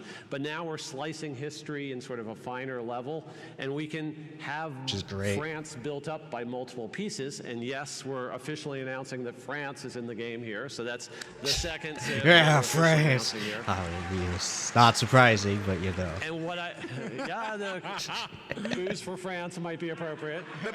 The Olympics were terrible. So what I like about this graphic, though, is it just A lot shows of a meme real in simple the progression. Olympics, Rome, though. Norman, I love French. it. You I love it for think that. that there's one way to play that, but that's not true at all. We have multiple Napoleons that you can get access to. Multiple Napoleons. Based on how Napoleons. you ordered the game. We have Augustus in our game. We've announced him previously. Yeah, so we know depending about on whether him. you want to really emphasize that Roman period and have Augustus be your leader, or you want to emphasize the French period later and choose Napoleon for your leader, that's already with the two different Napoleons, 3 different ways to play this one pathway, different sets of bonuses. What's way more exciting even than that, though, is the fact that you don't have to get to France through Rome and the Normans every game. We're going to be announcing more leaders, more civilizations, and there are a lot of civilizations in No, this is gonna antiquity be and like, exploration no. that They're gonna announce civs later. No, this is literally gonna be freaking Smash again for me. For those of you who don't know, well, back in the day, I really like watching Smash Directs, like for Nintendo Directs, because I love Smash. Like, it's like for Smash 4, of course, but I love it, and like see like the new character reveals, and I brawl too, and it's great. I feel like what like they're like announcing like the civs like every now and then is basically feel like that. It's like every time I see like, oh, they're gonna reveal a new Smash character, oh, they're gonna reveal new civ. Okay, it's not gonna be as like hype, at least for me personally, because there's gonna be a lot of obvious ones. Like they already revealed Benjamin Franklin, like Confucius. I think I saw Confucius as well, and like Napoleon, as they can see here. Yeah, some of those are gonna be like pretty obvious. Like, oh yeah, I kind of expected them to be there, but there may be like some like people who are like super out there, right? May we may know. So who knows? Maybe. sort of built up into how France came into being. Because it's not all about not announcing like these people who are in power, but theoretically about we people could have someone who like the are Gauls, kind of like a or big we could part have, of the empire. Charlemagne's Frankish Empire, or we could have the Holy Roman Empire. Yeah. Those were all predecessors to the French. So whether we do them as Firaxis or our amazing mod community creates those other ways There's also to get to modding France, possibilities all of a as sudden well. combinatorics get crazy and you The have, mic now book I've again. got 12 different ways to play France. I've got 20 different ways to play France. It's really cool to imagine just all those possibilities. Dennis, for you designing gameplay, does it ever get, though, daunting that there's all these possibilities as you try to figure out how this game's going to play for everyone? There's a reason that it's taken as long as it has. We've been watching every day as that poor individual on Reddit's been posting a new drawing every day. No, right. So thankfully there's an end in sight for him. But yeah, this is a lot of work to make sure that everything feels good, looks great, and just... Wait, do I still all have... the Wait, hold paths on, that we hold on. have- I want to make sure I still have the... No, I don't. No. I have future tactics instead. No. Okay, oh well. It's fine. Pathways through the game for everybody, and just the amount I'll of try to see if I options have that the players Ursa have now Ryan, to play one of the with, Ursa the amount Ryan of drawings. role-playing that's possible now to get through a game. It's a whole new thing, and it's scary at the same time as it's exciting to do this. And It's by a the way, new yes, to I play do Civ. look at I think look the at biggest Reddit. thing that we wanted to do when we came into this is I our don't really fans, comment, but I do up like. until now, knew exactly what we're doing, in what order, in what expansion, the whole way through it. Yeah. And it was time to change that up. We're going to have fans coming in and need to play with a new strategy, need to come in with fresh eyes and try something brand new. We've still got 4,000 people on the Steam charts the other day. They pointed out, hey, Civ 3, 4,000 active players, which blows our minds. So we've got flavors of every kind of gameplay in all those versions of Civs. So we're excited. I think that's why I like Civ, is because they're not afraid to be like out there for every like sequel. So I do have another slide. This one I'm going to let Andrew. Because I feel like it's like Overwatch, right? Like Overwatch 2 kind of feels like Overwatch just 1.5, really. Like it's like it's like Overwatch 1 but with like extra stuff. Obviously there's the big only 5 players. That's like one of the big things. And like all these new passives and stuffs, but still it still feels like just regular old Overwatch. Like, so I don't know, like that's why I like Civ. I think that's why Civ has been like one of my favorite games, because just because of the sheer fact that every Civ feels different. That's why I can't really say like, oh man, Civ 5 is better than Civ 6, for example, because Civ 6 is way different from Civ 5, like gameplay wise. Right. So, and then Civ 7 is definitely going to be more different than Civ 6. So, yeah. So we have talked about India being led by Ashoka and his Mauryan Empire. We've shown that in some of our demos and at I'm Gamescom. good. Let me But guess. Andrew has a little bit more to talk Gandhi is about going how to we're gonna be a represent part India of this time. Civ 7. Okay, so India in the past Dang it. has been, in Civ 6 has been India. But India has incredible historical diversity and Yeah. There's a lot of like different parts of like historical kind of thing with India. I got the Mauryas and the Mughal. Those are the two that I know. I didn't know about this one. linguistic diversity and religious diversity. There's a lot of things going on in India. And as a way to kind of highlight some of those points, this is one path that one could take and with Ashoka, and a path that leads through I think what the fans call a de-blobbing of that India category.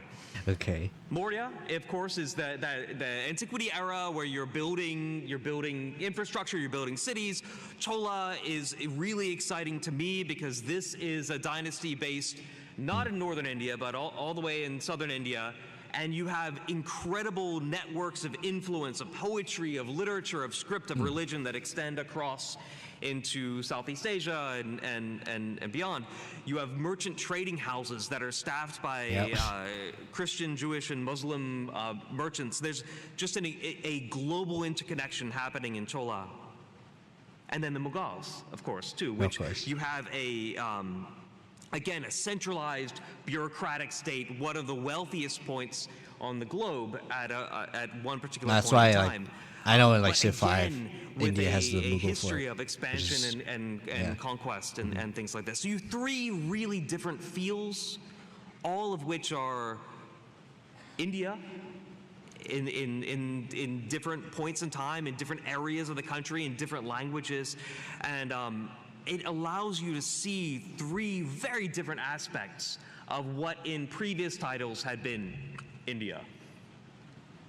Very cool. I like that quite a bit. Which is why like people will talk about, oh man, I wish I was to see different parts of China, Dennis, different parts of like this Japan, all that. We're This getting sounds that, great. 100%. I love the idea of the layers of history like you're talking about. But how do you make it feel like it's one empire and I'm not doing 3 different things that are just using the same map? That's where I'm a little bit confused. Okay, And that's fair. This That's is the good old humankind question. Will we feel like, oh man, I'm fighting freaking this guy of Sumeria. Oh wait, now I'm suddenly fighting this man of Germany. Or Germany. That's why I like feel like a disconnect. So let's see. We wanted to, make sure it's shown through, and we played around with this a lot about what do you retain from your previous empire as you go to the next stage. You're building a continuous. We looked at it first of all as you're building an empire to stand the test of time still. And your empire is made up of these component parts from the different civilizations that you're proceeding through. So we have a good example of this. We're going to start by looking at what a Roman city looks like in our game. Okay, this is a Roman city. And Rome has got to build the Colosseum wonder. Yeah, just, got the you know, Colosseum kind of right for style there. points. It's If smack you're playing dab in the Rome, middle. you miss out on the Colosseum. What are you doing? But you can see some really cool things here. We now have, for our civilizations in the game, most of them have 2 buildings. If you put the 2 unique buildings in the same tile, it's called creating a unique quarter. So for Rome, it's the Temple of Jupiter, and when you put that in with the other unique building, you get the Roman Forum, and so we can see the Roman Forum here near the Colosseum. And so that type of combining and putting your unique stamp on your cities as you're playing as Rome, those unique buildings unique quarters do not get They're touched ageless. as you go through to later ages. So that is sort of, you think about lots of cities have Latin quarters or Jewish quarters or whatever, and that's... I feel like this is still kind of not answering the question. Yeah, the civ itself or the infrastructure itself might be a little bit unchanged, but what I'm concerned about is the diplomacy screen. That's what I'm concerned about. I mean, it's probably just gonna be the same leader, right? So you're still gonna be fine, but I am still concerned about that. Represented how you have put that. And I'm also concerned of whether like you could still become like the same empire, or not same empire, or same civ.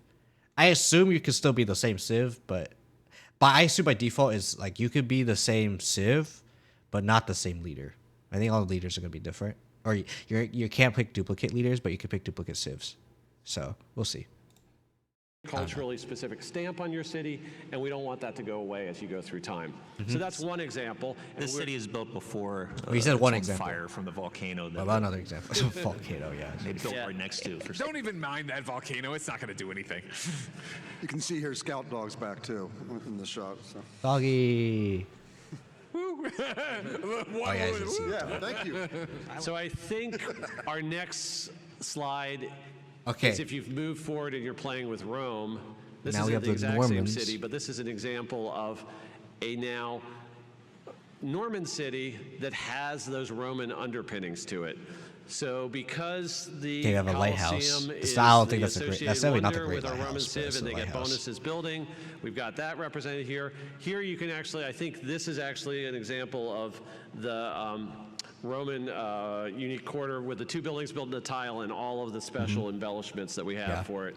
But you're seeing a lot of Norman buildings here as well. This is the Norman lighthouse, all the buildings. to the Okay, yeah, back, that's right their in the lighthouse, upper part, sorry. that's what a Norman city normally looks like.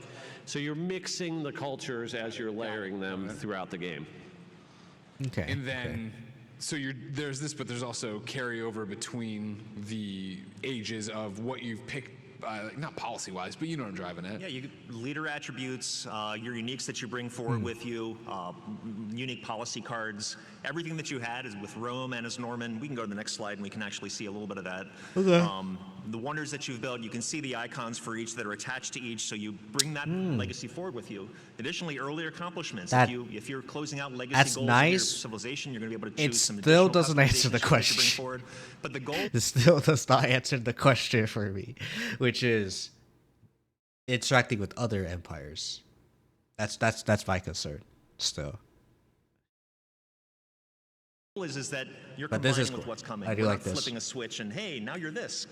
Fun. I mean, it's kind of like building- with the Civ 6 legacy, the government legacies. Like, oh, if you have classical republic and then you swap to like monarchy, you can now get a legacy card for the classical republic. And then you can get the passes for classical republic. That's nice. building a new people. And the way I've talked about it before is there's seeds of Rome all over the planet, especially North Africa, Europe. There's Rome to be found everywhere throughout all time, and it's that layering. Towns with a specialist. Really to attack. Actually, I kind of want to look at this. Okay. Princeps Civitatis +1 production quarters in your capital. Okay. 50% production quarters fortification. Okay, it's the walls. That's the Normandy. It makes sense, yeah. Familia Regis.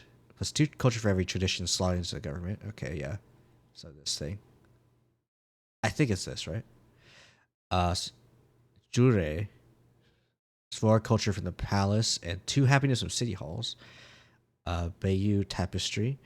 +4 for culture. And settlements not founded by you, so obviously this is a war thing. So if you conquer someone early game, you can put this up here, and you get culture in their conquered settlements. But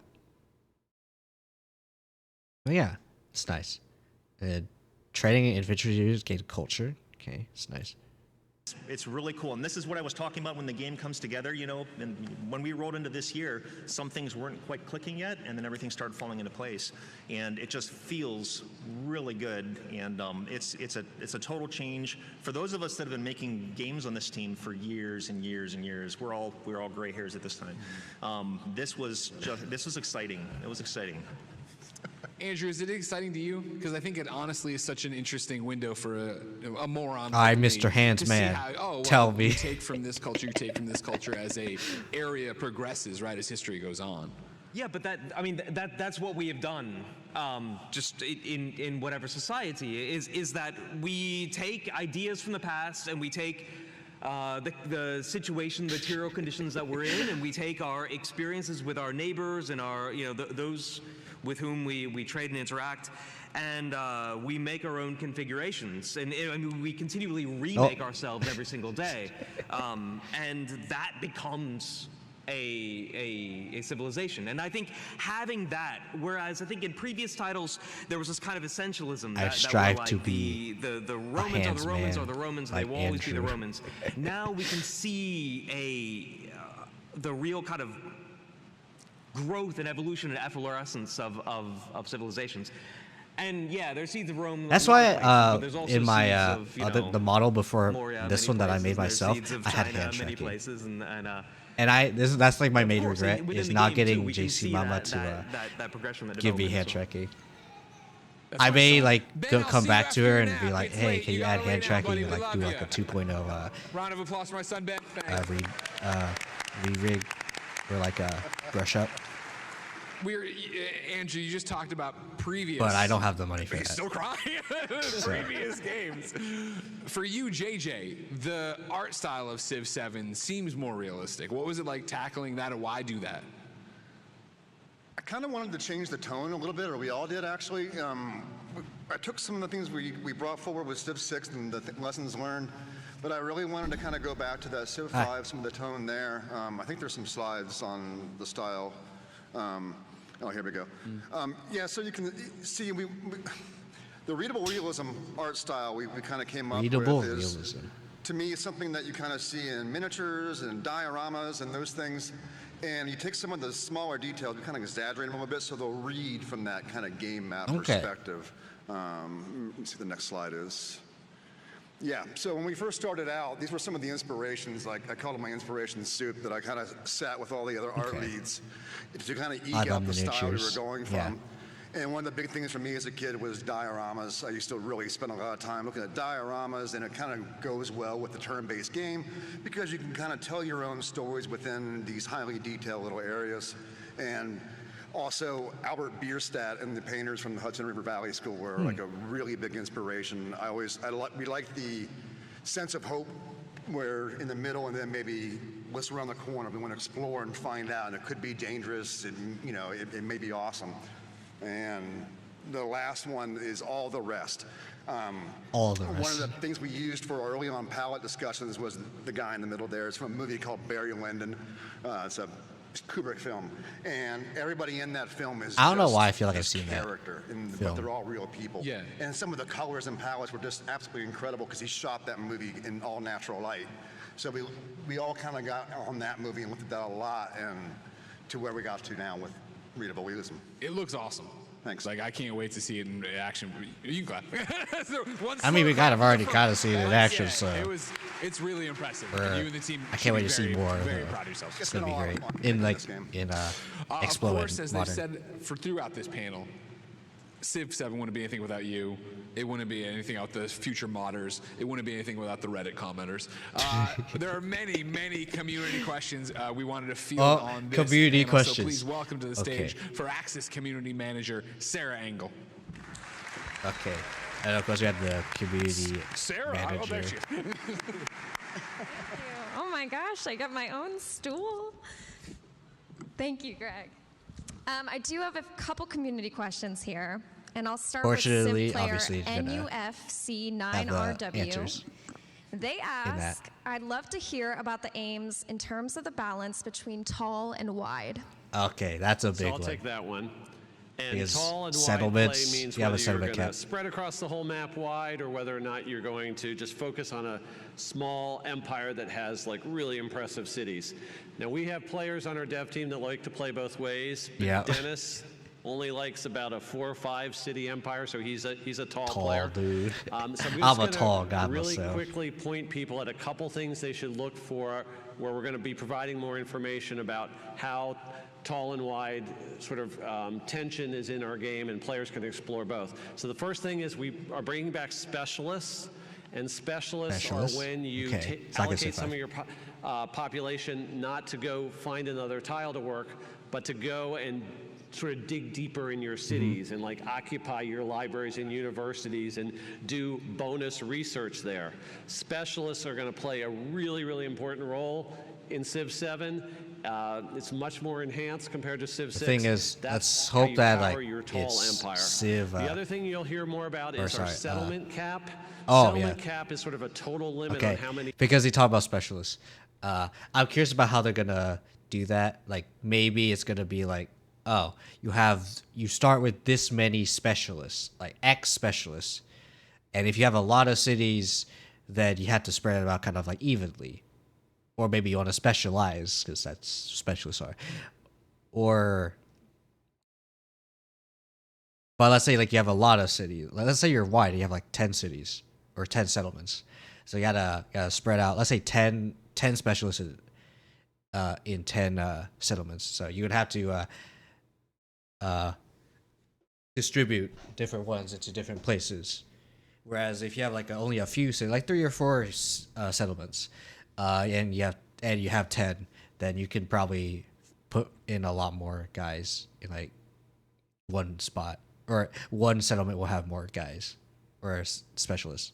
So, whereas the other one, the wide one, you may not even be able to put a specialist in a city or a settlement because it might not be the best place to put it. Right. Cities you can have. You can unlock more settlement cap through our culture tree. That's really what culture is good for, is both advancing in the civics tree and increasing your settlement cap. What I really like about the settlement cap system is it's unique for each empire. So, for instance, if you're playing as Rome or you're playing. So there are going to be civs that like want to be why they want to have a lot of settlements. There are going to be some that don't benefit off it, but they may get another bonus instead. Opportunity cost, right? In exchange for getting more settlements, you're not going to be able to get more specialists or something, for example. So, as the Mongols, you get extra settlement cap that other players don't have just because of the nature of how your empire was set up historically. I think that's a new tidbit we haven't revealed yet until today. That's awesome. I like how we set this up when we were planning, like, oh, we'll have quickfire questions. It is impossible to have a quickfire answer about Civ 7. It is impossible. We will do our best, but this is from Civ player OK Refrigerator 5224.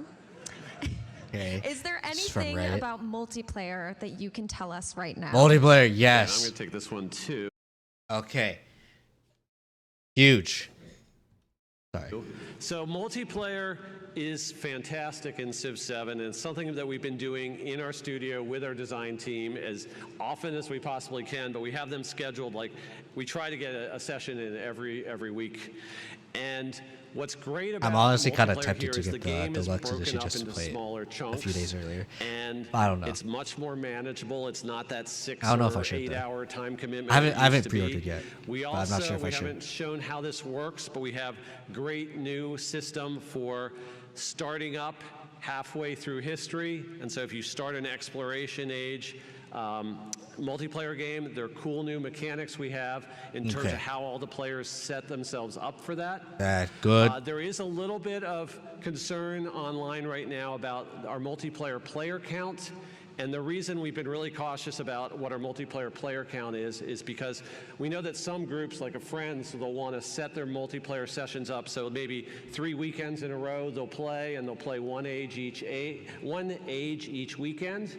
And if you do that, we have this whole system where the map expands as you go to the exploration age. So there's another half of the world to find. Sure. And in that particular situation, we have to make sure we leave room for that to happen. And so you have to start with a smaller core of multiplayer in that particular instance. But people still want to have big multiplayer free-for-alls on maps. And so that's not included in the player count, but we know about that. We're definitely going to be working real hard to get that out.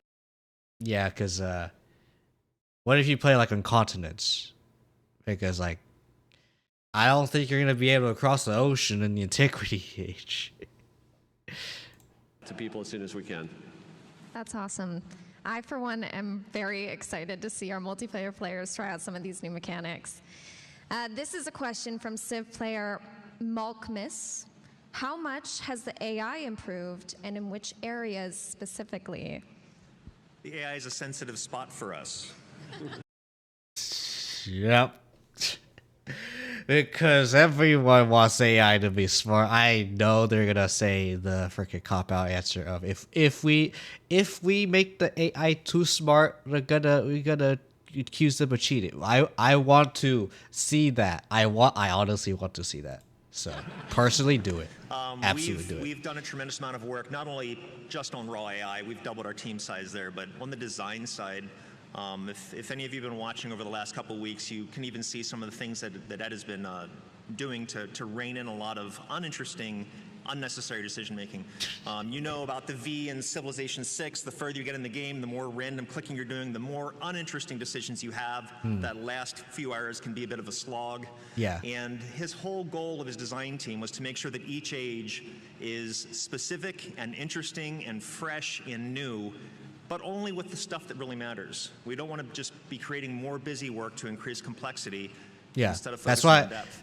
But that's why they removed light workers, because I believe they felt like it was like kind of just more clicking, and that's why I kind of like the no builders.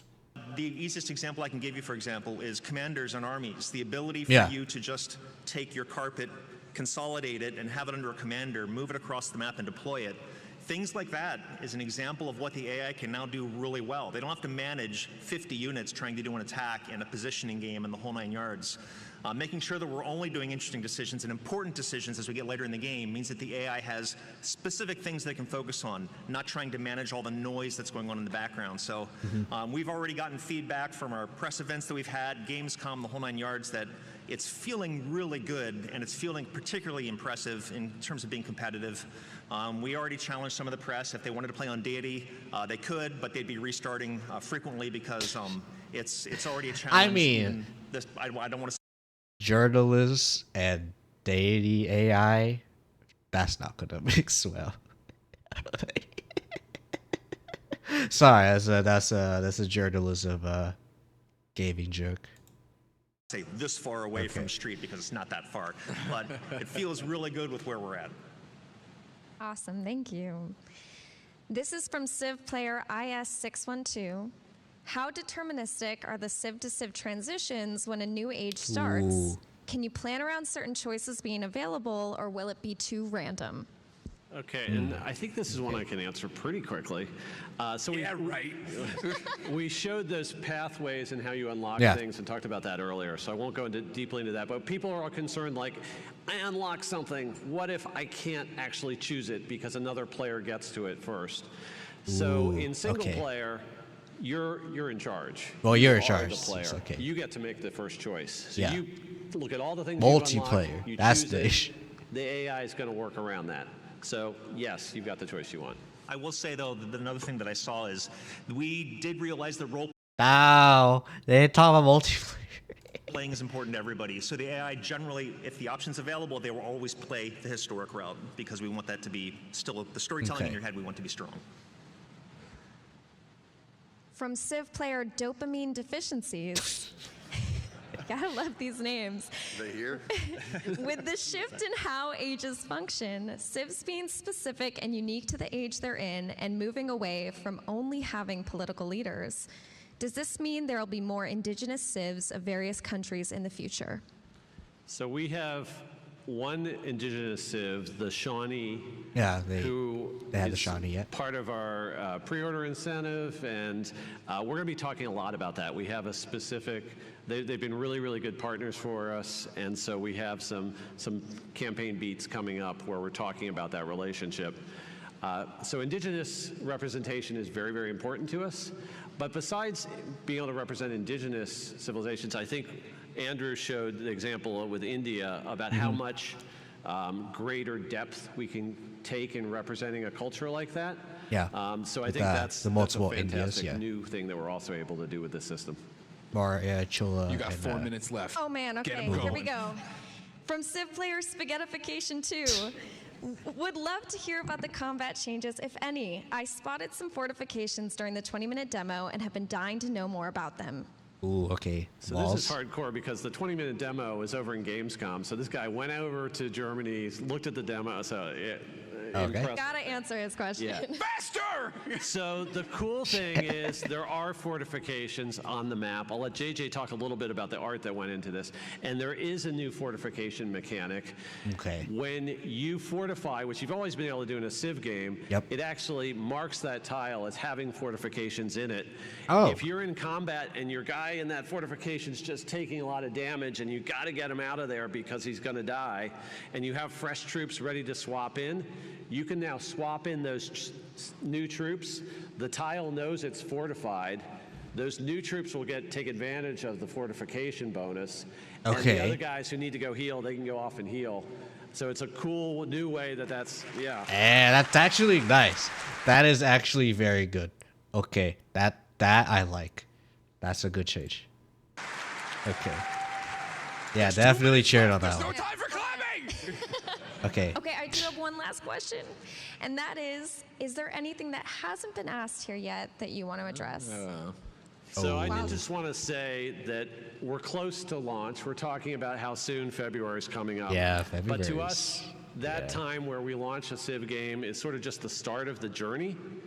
the journey for us is with our fans and with the community. And every time we launch a Civ game, we don't even know where it's going to go. Civ 6 has gone off in so many amazing directions. All the memes that the community has created. We never thought that Tamar of Georgia should be in the game when we started that, but the fans wanted Tamar of Georgia, and so we did it.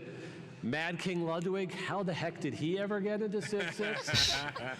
So we're just really excited. Civ 7 is the most flexible framework for representing history that we've ever had.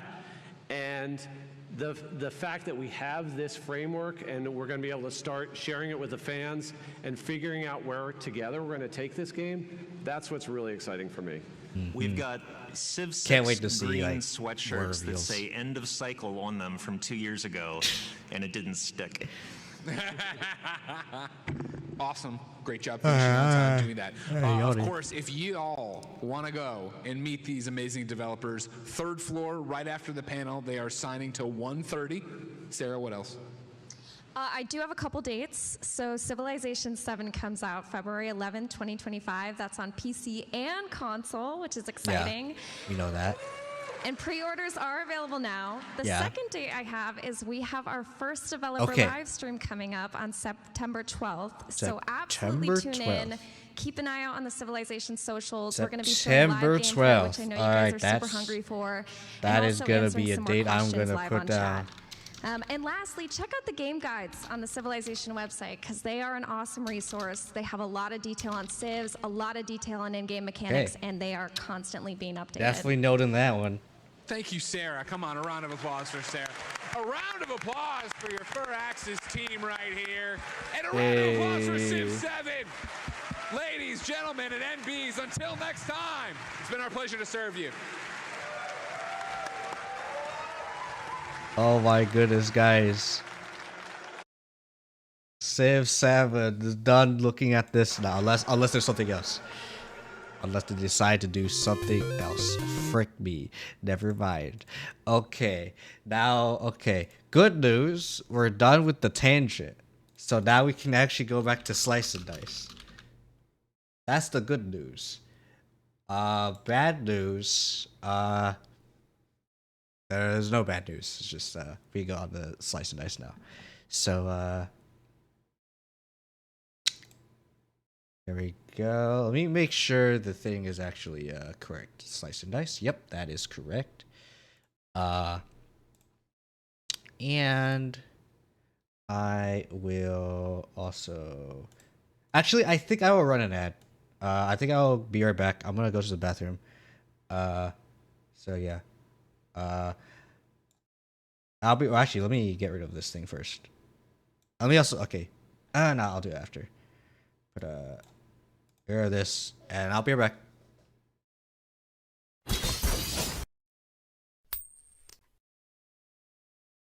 We've been waiting here forever without any food or water.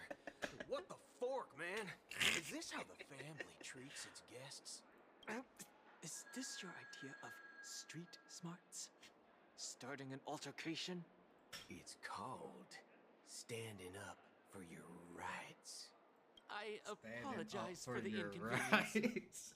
That is the most American thing. One of the most American things I'll I arrange 2 premium ever seats in heard. the VIP lounge so you can rest there while you wait. It's called standing Up for your rights. All right, amazing. I love him. Oh no. No, I don't want to move. I want to drink the panacea. Nah, you should totally not drink it.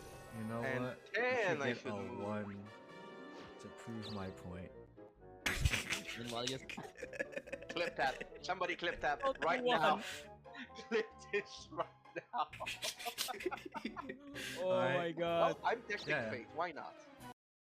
The threat they pose is just as terrible as the Swarm disaster.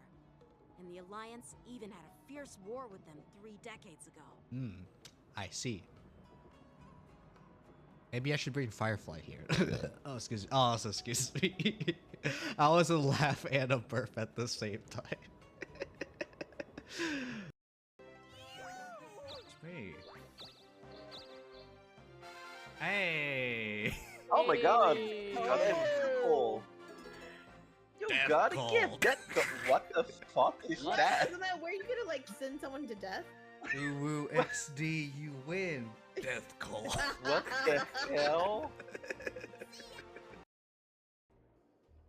Can I ask you something? Oh, greetings, miss. Is there anything I can help you with? Where's Stell? Where is she?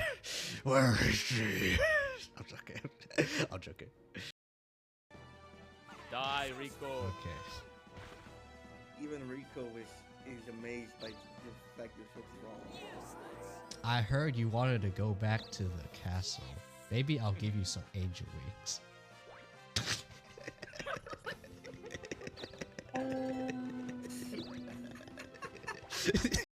Right. The Dokapon Castle is just straight up better than a temple. Counter? He counter. I guess he's trying to give fake Kiyo a chance. Rico Jr. twice! Who can get Rico Jr.? He's in 2 places at once, guys. Holy frickaroni, guys. How did he do that? He just duplicated himself and went to Billy Mays. It's Nanaton. Oh, Nanaton has a click. Did that just end? That just end? In the world. I want you to entertain you. You're playing a card game. Hey. Alright, we're back. I realize that I regret not buying American cheese and tortillas, but it's fine. Allow him to. Allow me to demonstrate that we are now actually doing Kiyo-Sekai. I'm actually gonna do some. Adding. So I'm gonna do at here.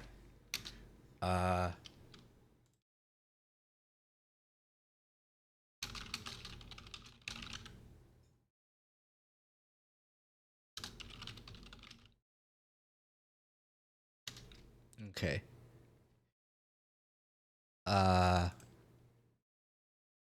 Because why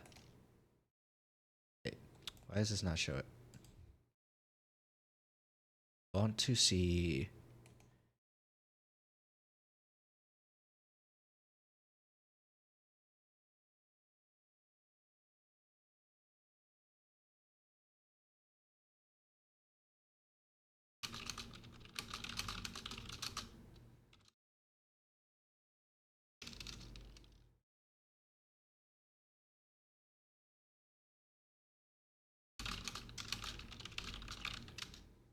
Okay. Wanted to do the at because there are probably some people here who are just here for the announcement, and I just I'm sorry because it's 2 hours, and now you guys are getting the thing, and I feel like I've kind of like screwed the people who wanted to come here just for the announcement. So let us actually do things now. Okay. Let's actually talk about the announcement before we start everything. Actually, can unmute Slice and Nice. What is the announcement? Why are you saying an announcement? Why is it so important that you want to talk about it on stream? Well, this is a thing that I wanted to talk about for a long while, and you guys probably have seen me do this already, or sorry, not probably, you have. Unless you're newer to the community at the moment, for those of you who don't know, Kiyo-Sekai is a monthly series where I isekai myself or other people into different game worlds, and see what and theorycraft what they would be like, or me, what I would be like, or what they would be, other people would be like in that game. So, for example, this Kiyo-Sekai, we are going to be doing Slice and Dice. I have done one already, but we are doing a revamp, so we're making another version because there have been some updates. I started playing Slice and Dice in like 2.0, and now it's like 3.0, I think. So it's nice to see this. So show all this, and we're gonna you guys gonna have a good time. See me do some theory crafting. For anyone who wants to see the Kiyo-Sekai for the previous Kiyo-Sekai, okay. If you want to see the previous Kiyo-Sekai, go to my Discord. I like to put don't all caps that. You can go to my Discord. I post all my Kiyo-Sekais in the info dump channel, and you can go there. Otherwise, just stay here for now, and I'll talk about this Kiyo-Sekai. I also like to do Kiyo-Sekai. I actually like to upload all my Kiyo-Sekais streams on YouTube as well. So if you do want to check out my YouTube, I do post my VODs and other content as well. So do look forward to that as well. For all the YouTube Andes out there, I also want to apologize to you as well, because I have been saying like I want to make a video every week. Last week I wanted to just work on the Civ 7 analysis, but now I'm starting to like realize maybe I shouldn't post Civ 7 analysis. So I'm not gonna do that. I'm actually gonna stop working on it, and I'm gonna work on something else completely different. Maybe some more memes, maybe some more Honkai Star Rail related content. In fact, I may end up doing more Honkai Star Rail related Kiyo-Sekais, so look forward to that. But yeah, as you all notice, I have been doing some Kiyo-Sekais where I add other people into Kiyo-Sekai, and I have been doing myself mostly, but I have also been adding other people. But lately, I've been doing more so other people, and I want to incorporate you all more into Kiyo-Sekai, because I'm not saying I'm starting to realize, because I already knew that Kiyo-Sekai was pretty kind of like selfish, because it's more so centered around me. But I want to try to make Kiyo-Sekai more centered around me, my community, other people, other games, because this is like a culmination of like, it's like Smash. Actually, I mentioned Smash earlier. It's like Smash Bros, right? Where we're culminating like different game series or other people into a game. And I want to do that. I want Kiyo-Sekai to feel like Smash Bros. Where I put people in different like franchises or like VTubers or whatever, and then put them in a game. And I want to do that. I'm not saying that I'm gonna mod everything like what I did here with the text modding. If I'm able to do text mod and all that fun jazz, then I will 100% do it like this. But if I cannot, then oh well. So yeah, the main thing I want to talk about with the announcement is that I want to incorporate you all into this Kiyo-Sekai series, whether it be yourself or your ideas, because I want you all to be able to contribute towards Kiyo-Sekai. I want this to be a community thing, as well as like as a nod to like other game series as well. So this is me asking for your help.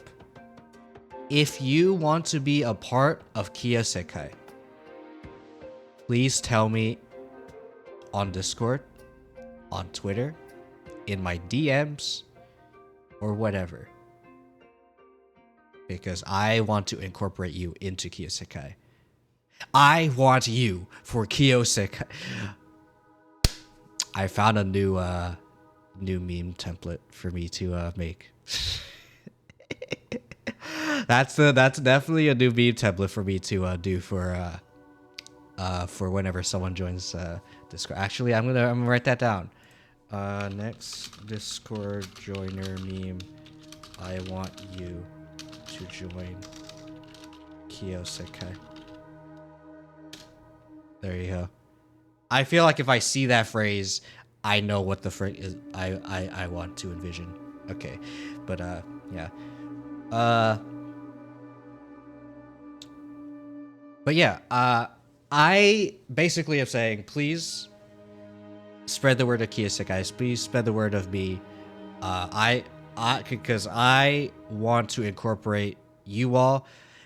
I know Kiyo-Sekai is more so about lore and like my past and like what I'm able to do, but it's also about the present. Because lore is a story about you, right? Like base definition is just like kind of a story about you or the person that we're talking about. And you guys are a part of my story, and I want to incorporate you all into Kiyo-Sekai. Like I said, whether it be you yourself or an idea that you have, I want to incorporate you into Kiyo-Sekai. Okay? So starting from next month, I will have every Kiyo-Sekai be a community Kiyo-Sekai, where I ask you to join Kiyo-Sekai, whether it be an idea, yourself, whatever. Obviously, there are going to be some caveats, like if you give me something that has already been Kiyo-Sekai'd, I will deal with that idea accordingly. Maybe I'll make a different idea of it or something else, or maybe I'll just not do it outright because I already did it. But I want you in Kiyo-Sekai. All right, I want you in Kiyo-Sekai. You, yes, you right there. Okay, I'm looking at you. But yeah. If you're a fan of lore and want to be a part of Kiyo lore, this is your chance. All right, Kiyo-Sekai is all about Kiyo lore, and you as part of my community is part of Kiyo-Sekai, or being part of Kiyo-Sekai meaning that you will be part of my lore. Therefore, join me. All right. I don't know what game I'm going to do next month. I think with every Kiyo-Sekai, I will try to announce the game at the start of every month. So, I don't know what I'm going to do next month. And that's what I'm concerned about. I might do Honkai Star Rail again because I'm addicted to it. But, who knows? What's going to be like in the upcoming months. Because I'm gonna be honest, I'm a little concerned about this year, because like I said before, I'm still a struggle arc, and things may end up being unfavorable for me in the future. And I hope if you can help out, please do, because it does mean a lot if you can. But enough about the sappy stuff. Let's talk about Kiyo-Sekai. This month's Kiyo-Sekai, which I'm going to try and make this as quick as I can, because I do want to do other things, and I do want to make other like content for you all, because I still feel really bad for the YouTube Andes who have not been getting a video past week or two. I apologize. It's just, I feel like I'm just working on stuff, but I feel like now it's turning out that I'm doing stuff that I should not be working on. All right, it's not a priority. I should not be working on this. And I do have a life as well outside of streams as well, so I do have to. I want a good work-life balance as well. So, yeah. Anyway, what is going to happen in Slice and Dice Kiyo-Sekai is that we are going to show various tiers of different colored heroes that I made of myself. So obviously the name is going to be like different based on what color. So for those who don't know, Slice and Dice is a dungeon crawling roguelike where you get a group of heroes, usually 5, and you roll some dice and you kill enemies based on you do things based on what you roll in the game. So let's start with the first example. Shroud. This is a orange hero. Yeah, I'm also able to make a custom little thing here. I tried to make it as as close to vanilla as I can. So this is, I'm literally using a cultist with like kind of like a faded like gray on him. So that's why he looks like that. But yeah, don't ignore the no all heroes. That's there because in case I want to play a match with like Shroud, but I don't want the other heroes, the like default 5 heroes. So depending on what you roll, you do whatever thing it says. So this is dodging for that turn. This is a blank, obviously. X is a blank. And then this is like 1 damage, range, cantrip, critical. I know that's a lot of words right there, but hear me out. Okay. For anyone who doesn't know like why I talk about colors, orange is a color for like a rogue or thief kind of a character. We have yellow, which is like a warrior. Gray, which is your tank, so like shielder, and they can also potentially do damage as well, but they're not your damage dealer. Your damage dealer is generally either your orange, your yellow, or your blue. But we'll talk about the other colors after I explain the other ones. I said gray. Gray is your tank. Yeah, I said that. Red is your healer. They're generally going to be healing you, making sure you're not dying. They are weak to one shots, so they can't. So if they don't have like abilities that increase your max health, then the healer can't really help you much. They can also potentially do other things. Like some of them can do damage, some of them generate mana. Generally, healers are also good at generating, or not good, but they can generate mana, which we'll go over when we talk about blue, which is right now actually. Blues are your mages. They are the ones generating mana, and they have their own like unique kind of spells. Same thing with reds actually. Reds also have a spell, but those spells are more so geared towards healing. And then there's the good old 3.0 update, which added greens. So greens are a new official color. I mean, my favorite color is green, so I love greens. They're pretty gimmicky. These are all the gimmick kind of characters. So, for example, in actually, I could just go here. As you can see, these look very wildly different from, say, these guys, right? These tier 1s look like kind of similar, right? These tier 1s look pretty similar. Same thing with this one. Yeah, they look pretty similar. These ones is just like cat, Tinder, literal mirror, a flower, a shovel, a jacket. Oh my goodness, Kiyo's hoodie is in the game. I'm just kidding. No, it's not my hoodie. All right. This is called pockets. It's a jacket with a lot of pockets. As you can see, my hoodie does not have many pockets. It's only like really 2, with the one in like in the bottom there.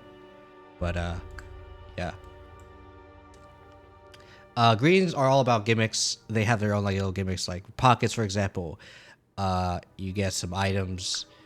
Spade can resurrect an ally, but they can also heal for 2 if they don't want to do this, because it's 1 times any pip. So these are like tactics, which we'll go over later. It's not important, but Primrose is all about growth. So whenever Primrose uses any of these, they either give someone growth, or their stuff will increase in power over time. House Cat is all about making other people better. So the House Cat cannot level up, which seems bad on paper, but what this means is that your other heroes could also level up to higher tiers. So you can see that these guys are actually kind of grouped in different tiers. So this is one column, this is another column, and then this is another column. This is much more obvious with this one. It's tier 1, tier 2, and then you see this whole group like different lines. Yeah, all this is a tier 3 yellow. For example, like, yeah, that's all tier 3 yellows. And yeah. And House Cat lets you make everyone go beyond tier 3 if you choose to do so. Well, not everyone, but at least 2 other heroes, because each hero can go up to tier 3 in 20 rounds, or throughout 20 rounds, which is the usual. Because House Cat cannot level up, and the general max tier is 3. House Cat's levels will go to someone else, so that is nice. But yeah, since we already talking about Shroud right now, let's talk about Shroud's sides.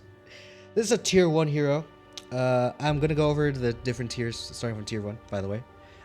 Tier 1s are generally not gonna do a lot of damage, obviously, but you know, let's go over them. This is an orange. This is your thief, rogue kind of character, so expect some like different random gimmicks with their attacks.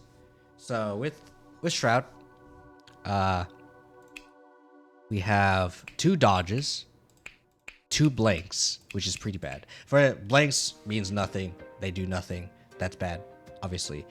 It's also bad that they do have a dodge, which, I mean, it's not bad. It's better than nothing, of course. But dodging means you don't do damage, and that's bad. As for the actual damage sides, let's talk about these. So 1 damage, ranged cantrip critical. What does this mean? So it does 1 damage, right? Yeah. It is ranged, so it can target people in the back row, which means if there's a character in the back row, that means that person cannot be targeted normally. Ranged also avoids on-hit passive, so it's like when you hit someone. Let's say if you punch a rose, you're probably gonna be stung by its thorns, right? Whereas if you I guess it's not really doing damage, but if you water the rose, you're not gonna deal with the thorns. So range prevents you from dealing with on hit passives and targeting a back row because it has range. Cantrip. What this means is that if you roll, so when you roll in this game, you get to roll, and you have like multiple rerolls. So if you don't like what you get, so let's say we rolled a blank, you can re-roll the blank and get something else. Let's say maybe you get lucky and you get this, right? So if you roll this like in the middle of rolling, and you get this, it will immediately do whatever this says. So 1 damage, ranged, cantrip critical. Critical is a 50% chance for a +1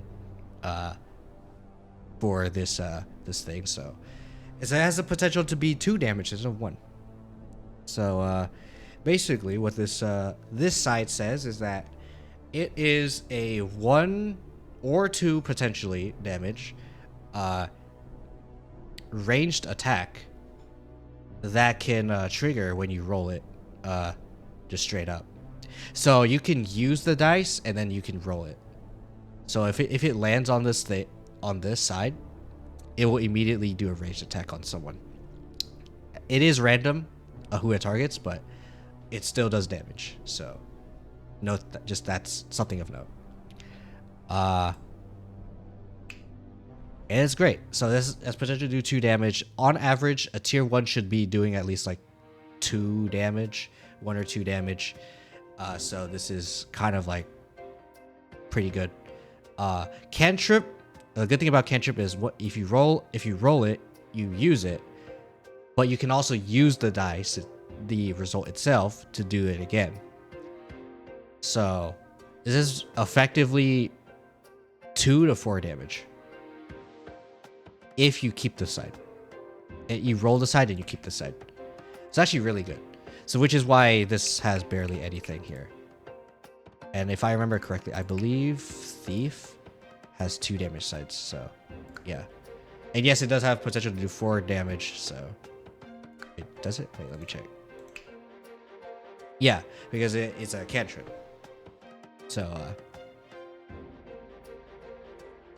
but it is a potential. You're not gonna always be able to do it. So do note that. This one. Okay, this one.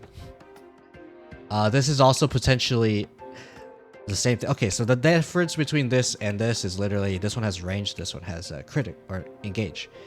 So this one is not range, so it doesn't benefit from targeting back row, but it has ×2 versus targets with full HP. So what this means is that if the target has full HP, you could do double damage. Okay, so 1 × 2 is 2. But it also has critical, so it has a 50% chance to be a +1. So that means it can do 2 damage, which 2 × 2, which would be 4. So this has the potential to do 4 damage as well. But the thing is, the target has to have full health. So if you hit that target as 4 health, it dies. You can target a new enemy with full health, and you can do 4 damage as well. So this has the potential to do 4 damage. Sorry. So this has 2 damage, and it can potentially do 8 damage. So if you roll it and you keep the result, you can always re-roll as well. So if you re-roll and you get this these sides again, it will do the thing again. So it's pretty gamba, but if you get it, it works. But it is pretty inconsistent, I will say. So do be careful with this this guy, because he doesn't have much health. I feel like he does a lot of damage. I feel like I overtuned this guy though. Okay, Scoundrel's Booty though. Lost is very good.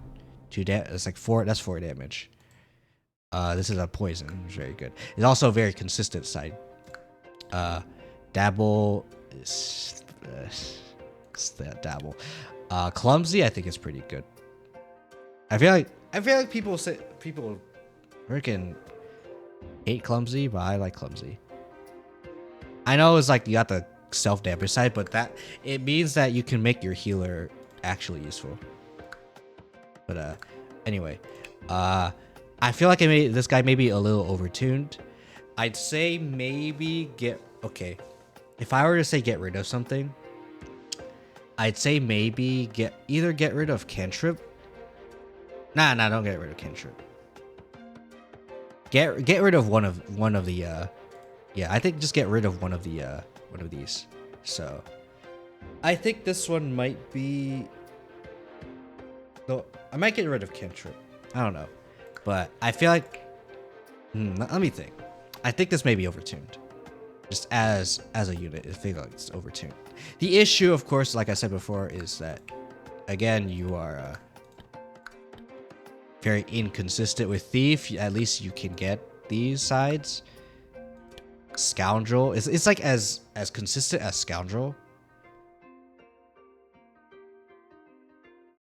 Yeah, it's as consistent as Scoundrel. Scoundrel has an AoE as a vulnerable, which can potentially do a lot more damage as well. So I'd say I'm not sure if I feel like it's overtuned. I think it is overtuned still, but do remember that critical will not always work. So it could just be 1 damage. Like at worst, this is 1 damage, or 1 damage 2 times at worst, and then this is potentially 1 damage 2 times at worst as well. So because critical might not show up, so you might just be doing 1 damage and that's it, or 1 damage twice. So that's like 2 damage, right? And that's kind of the same deal with Scoundrel, right? Scoundrel has an AoE, full-on AoE, but also is vulnerable as well. So I feel like it has the potential to just be as good as Scoundrel, which is not great. So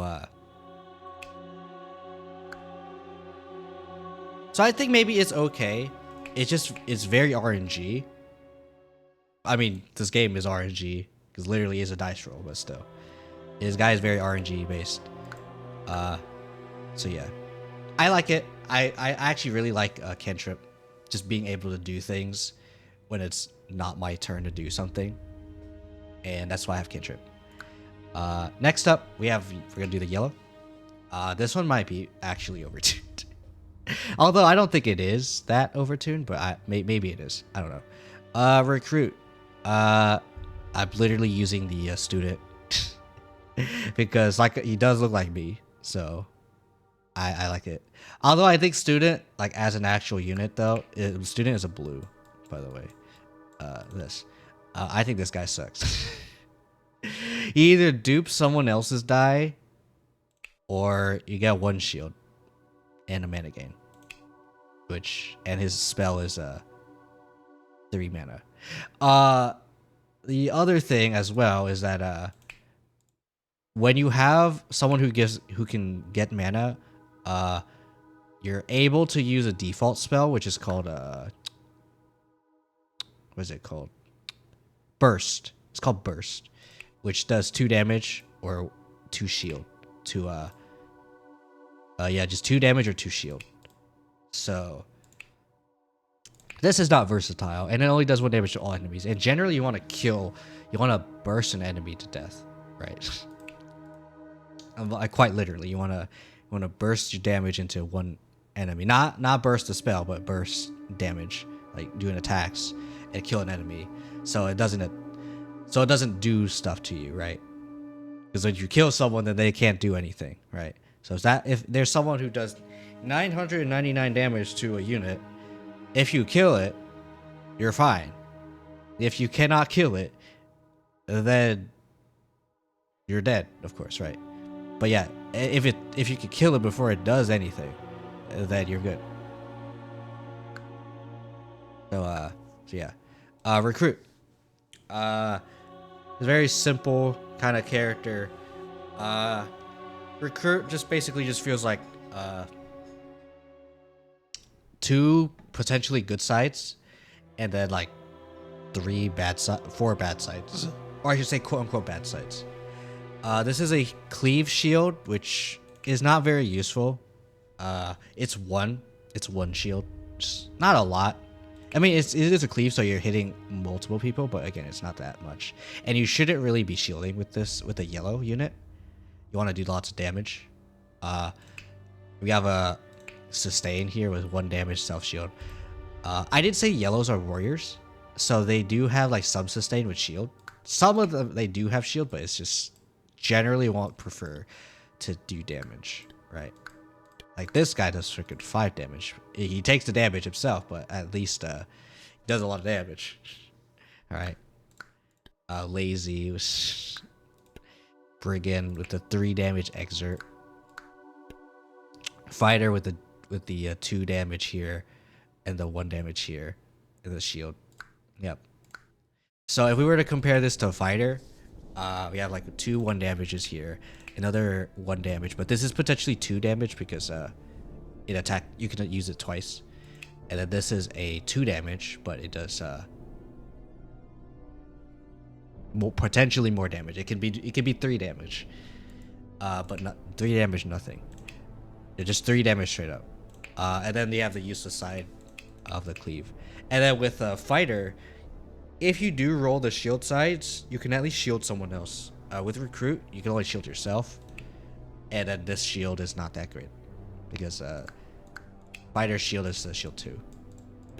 Oh no, it's shield 1. Never mind. Okay, but still, I'd say maybe I want to say right now this is not balanced. I'm not making this to be extremely balanced. I don't want to be balanced, but balanced enough. If it's overtuned a little bit, then I 100% understand. But yeah. Then we got Watcher. This is our tank. For those of you who don't know, I'm more so a dodge tank, but which is shown here. Like yeah, these guys are based off of me, by the way. So Shroud is all about like dodging and being able to do like conditional super damage. Recruit has the potential to do a lot of damage with like cantrip, and then this can be like a 3 damage, which is huge for a tier 1. But we do have some useless sides as well. You know, very generic unit. And then Watcher, this one doesn't have a lot of shield, but it makes up for it by being able to do damage. Most grays tend to not do damage. Like this is 1 damage, but it has 3, 2, 1 shield. Buckle, I'm not a big fan of Buckle, but 2 damage. It does have damage, but it's 2 shield, and then like Pristine, that's 4 shield if the person has full health. Squire has some redirects, potentially 4 shield, but you would have to target an ally twice for this to be good. And then this is potentially 2 damage. Alloy, I think Alloy is freaking weird. Okay, so Alloy, I feel like the gimmick of Alloy is it's a shield with an extra thing to it. So this is shield 1, but it has a cleave. Shield 1, but it has repel. Shield 1, but it also heals. Shield 1, but it also does damage. Shield 1, but it also cleanses. Shield 1, but it also is a cantrip. Right? And then Wallop is everyone's kind of favorite unit. It's stun, prevent death, and then he can even do damage himself with 2 damage. He has 2 damage sides, actually. Whereas most of the guys generally would have 1. Defender has 2, but it doesn't do a lot. So, yeah. Very nice. And a stun is just stops a guy. Assuming they have more, they have 5 or less health, right? Or less health than Wallop themselves, so. Yeah. With Watcher, you have 2 shields. 3 of them are actually 2 shields. But this one is repel, so it does damage. It does 2 damage to the enemies who target the Watcher's target. So if someone is being attacked or is about to get attacked and you do a shield on them, you will do 2 damage to whoever's targeting that person you're shielding. So that's very nice. That's a conditional damage, but it is damage nonetheless. We have the 1 damage focus, obviously for with the other guys having the 1 damage focus makes sense. And then we have the redirect. Watcher, I say, is not the best at redirecting because it only has 6 health. Although Squire, I believe, has 5. So yeah, Squire has 5. Does everyone else have a redirect, or is it just Squire? Oh, it's just Squire. 4, 5, 6, 7. So yeah. Also, my guy, or this Watcher, has 6 health as well. Buckle does have a good shield, whereas Watcher doesn't have that good of a shield. So just do want to note that. I'd say Watcher is definitely like probably say personal upgrade to Buckle, although Buckle has more shield potential. But yeah, that's Watcher. Kindred, which I did use Alloy's pick here. Kindred is our healer. With a healer variant, tier 1. Healers generally heal, obviously, but they also like to generate mana. Kindred, what I did with this one is that I did heal, but it has an extra thing. Except for this one, which is just a heal, but it also gives max HP. So you're basically giving someone max HP, and then you're basically giving someone 2 max HP with the health alongside it, which is very nice. Everything else is a 1 pip, so it does 1, but it also has something else to it. So heal shield, you have heal and mana gain, heal himself, and then 1 damage, or heal and you get mana. And and every red and blue generally has a spell attached to it. So with this spell, I gave this Kindred Bandage. So heal and shield 1, single cast, and it cleaves. So is it good? Meh, not the best in the world. You probably would rather have your blue using the mana, but you know, it is what it is, right?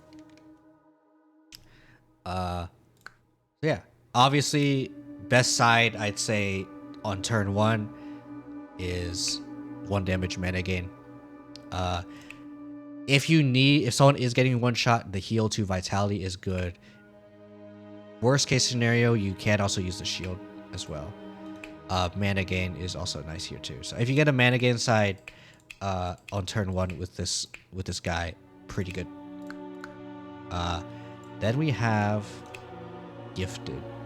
This is our tier 1 blue. This is the mage that likes to generate mana. Looks very simple, a lot of blanks, but very simple. We have the mana gain damage side again. So this one is 2 damage. You also get mana as well. Very good. It's like Gifted's best side. Also has 4 HP, so pretty rough. But also 1 mana cantrip. Also very nice, because if you lock it down, that's 2 mana minimum if you roll this. And then you have this, which is 1 mana cantrip unusable. And yes, I added this because I did not want to give the Gifted too much stuff.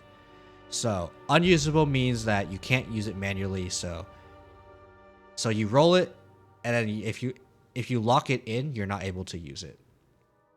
So do note that that's this side has this. So if you roll this, good, you can use it again. If you roll this, you cannot get it again. So this is the Gifted's this is the nerf, so that it doesn't, you can't just use this side and get 2 mana. Like this is 2 mana, this is 1 mana, potentially 2 mana if you just keep it, and then this is just 1 mana. So you're basically gonna be constantly re-rolling if you get until you get one of these 2, generally. Because if you roll this, you can't use it, and if you roll a blank, obviously you want to re-roll. Gifted also gets Flare, which is 5 damage, just straight up. It is a lot of mana, but I'm sure you're able to get mana with this unit. It's very nice, very easy to. 5 damage is definitely nothing to scoff at, because Burst deals 2 damage or 2 shield. But Flare is more efficient when it comes to damage, so it's nice. And then, and this is the reason why I'm revamping Slice and Dice Kiyo-Sekai, because they added greens. I'm going to add a green. Shield. A literal shield. Okay. As you can see, this shield has 1 health. And you might be wondering, why? Well, because it has this mechanic called Flesh. What Flesh is that it gives plus whatever, plus 1 pip for every HP the shield has. So if it has 1 health, it only gives 1 health. So yeah. So this does damage. It also has steal, which means that it for every shield that the shield has, it does more damage. So it can deal 2 damage. Minimum, this deals 2 damage. But if it has shield on it, then it can deal more damage. And then these are the same. The redirect plus Flesh. The main gimmick with shield is that literally it is a shield. It is going to shield your ally. But yeah, because it cannot it also has a generous thing, so it cannot target by the shield itself. So redirects all damage and enemy effects from the ally to them, and it is a shield. So it self shields for 1 because it has a 1 pip, and it has Flesh, so it gets plus 1 shield because it has 1 health, and then there's 1, 2, 3, and everything else is blank. So very squishy unit, literally meant to just shield. Or you could do 2 damage. and just you do a shield bash for like 2 damage. So very interesting. I will note that because it doesn't say it here. Oh wait. I just realized I can also do a bingo. Because I did swap games. Because I went to from doing this to Civ 7 talk, and then we went back to this. So yeah. Literally it's just a shield. But what it doesn't show is that there is also a passive that the shield has, which I don't know why it doesn't show here, but the shield is immune to poison. So if for some reason there is a enemy that wants to poison the shield, shield's fine. You still have to protect the shield though, but it's fine. So this shield is meant to die. I want to say right now, the shield is meant to die. It's meant to guard your other allies who are more important. It is unfortunate though, but that the stuff that you pick, you can't really pick your units unless you choose party as your game mode. But otherwise, if you random the shield, which again not possible because this is modded. But yeah, if you get this, you better hope your other units are really good. Because otherwise, if the other units are trash, then shield's not going to be that useful, other than maybe 2 damage. But yeah, that's all the tier 1s. Like I said, I want to make this as fast as I can, so start loading the tier 2s. As you can see, like I have random people's HSR, Kiyo-Sekai VTubers, the one I did for last month here. So let's go to tier 2s. Okay, we're going to go for orange, yellow, gray, red, blue, and green. That is the order, by the way. So Shadower is a tier 2 orange. I don't know why I blanked out when I wanted to say orange. But yeah. Shadower is our orange, tier 2. We have 2 copycat sides. For those of you who don't know what copycat is, it says right there. It copies the keywords from the previous dice this turn. So if someone uses, let's say for example, cantrip metagame, then this will also gain cantrip and metagame.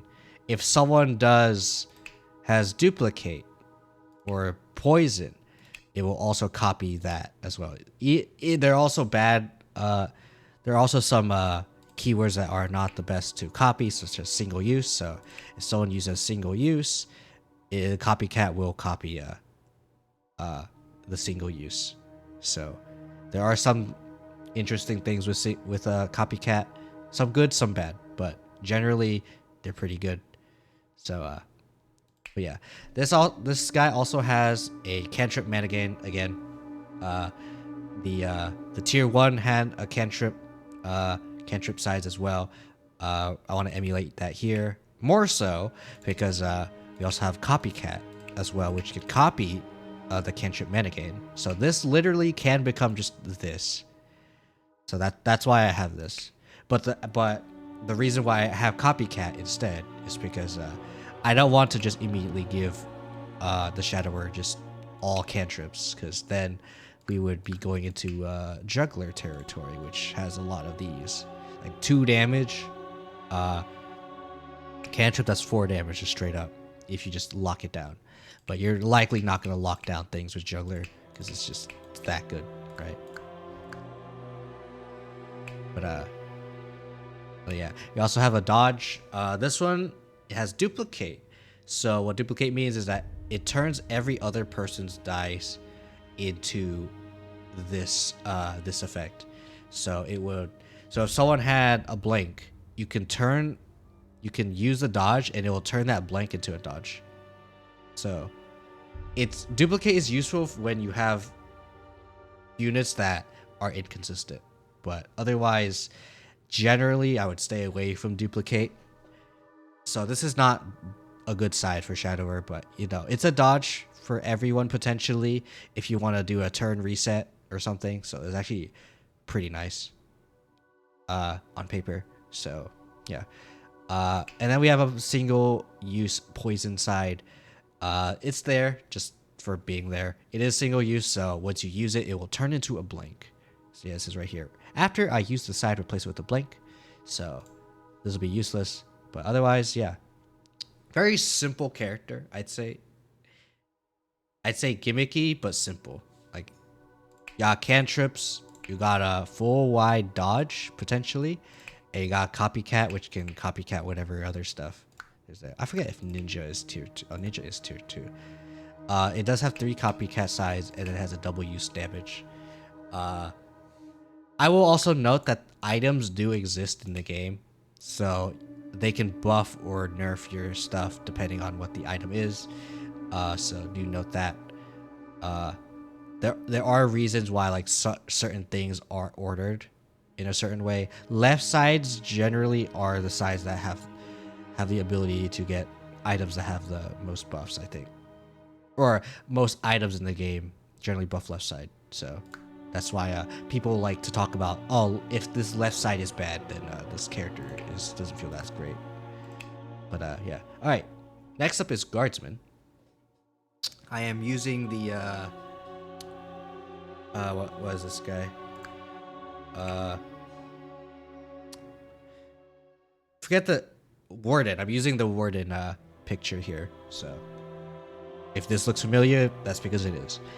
Guardsman, 10 HP. This is your yellow. This is the tier 2 yellow for me. Some interesting stuff we want to note here. Okay. You got the critical back. So remember with recruit, yeah, now we have 2 sides of that. We also have it here as well, a 1 damage cleave critical.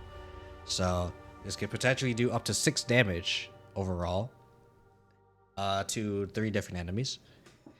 We have the shield cleave again, and then we have this side, which is a little weird, but it's there. It's a 1 damage self shield, self heal cantrip. So if you roll this, excuse me, if you roll this, you basically just do 1 damage, shield yourself for 1, and then heal yourself for 1. So ideally, in the best case scenario, you roll this and you do 1 damage to a random enemy. Then you shield yourself, and let's say this is not round 1. It's like turn 2. You self heal, so you heal yourself. Let's say this guy wasn't at full health. Maybe it could be full health again, or just heal 1. And then you re-roll again. Hopefully you get these other sides that are much better. The reason why it's not 3 damage just straight up is because I am trying to compare this guy to a tier 2 generic hero, which is the soldier, which is literally just a straight up upgrade to the fighter. +1 to all of the sides, basically. Yeah, literally, that's what this guy is. 3 damage, no gimmicks, 2 damage here, and 2 shields over there. So this guy has a cleave, which doesn't do as much damage. You have 3 damage potentially, but they could just be 2 damage. And then a cantrip, and then a cleave. So might not be as, it could potentially be better than the soldier. It could potentially just be worse. It is what it is. All right, and then we got bodyguard. I am also using, this is the fencer head right here. So for anyone wondering, yes, this is fencer, but I'm using bodyguard. I'm using fencer's thing for bodyguard. Bodyguard, what does it do? The shield 2 is back. Remember when Watcher had these? Yeah, they're back. We also have a buff here. This is now a 3 instead of a 2. And then we have this. This is probably the side that is going to be huge here.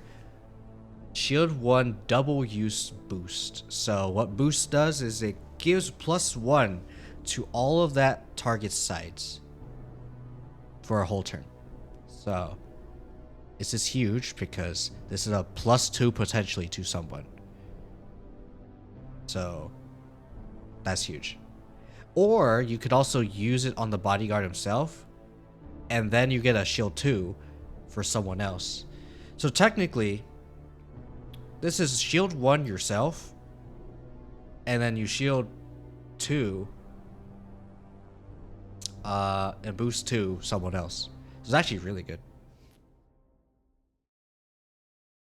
So like optimally, you're using the shield on yourself for 1, and then your shield 2 boosts 2 for the other person. So this is actually a really good unit.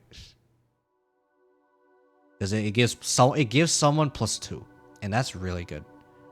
That's why it's not much of a big upgrade from the other guy. He's literally, this is the same as the other, as Watcher. This is a +1. This is huge. All right, +2 to someone is huge. I don't really have much else to say about that one because literally it's just 2 things different. Literally, I guess 3 if you count like the tiers and the pictures, but still. All right, Progeny, tier 2 red. See number gone up. Number go up. Usually that's how it goes. Sometimes it's just the upgrade is just number go up. As you can see with this, the 2 damage mana gain, 2 damage self heal. The other guy, the let me check the name again. Kindred also had this. And then we got the cleanse here. And then heal, shield 1 mana gain. So we actually combined some stuff actually. Oops. Let's go back to tier 1 Kiyo-Sekai. The heal shield here and the shield mana gain. We combined it into 2 of these. So now we got 2 of those instead of just 1 here and then like 2 here that do different stuff. As you can see that the vitality is also gone from the tier 2. But we have cleanse instead, which I think is probably going to be better overall. And then we have undying. This is why Progeny is the way it is. It's because undying. So if someone is getting 1 shot, there you go. You can have this. I don't want to say pretty simple character, but that's how it is. Soul Blade. Okay, this one is gonna be interesting. Okay, from the gifted with the 2 damage mana gain, the 1 mana gain cantrip, and the 1 mana gain cantrip that you can't use. Soul Blade has 1 mana cantrip, growth, and then unusable. So this one you're not allowed to use, but it grows all of your sides, getting a +1. So this helps all of these become better. You still only have 3 usable sides. I guess 2 if you don't count this one, but you still have those sides that are okay to have, right? That actually do something. And then you have 1 damage mana gain cantrip, so there's basically 2 damage mana gain again, but except it's cantrip. So you can choose to re-roll this if you want to. And then you have this one, which is a slight but not damage upgrade to the gifted. Because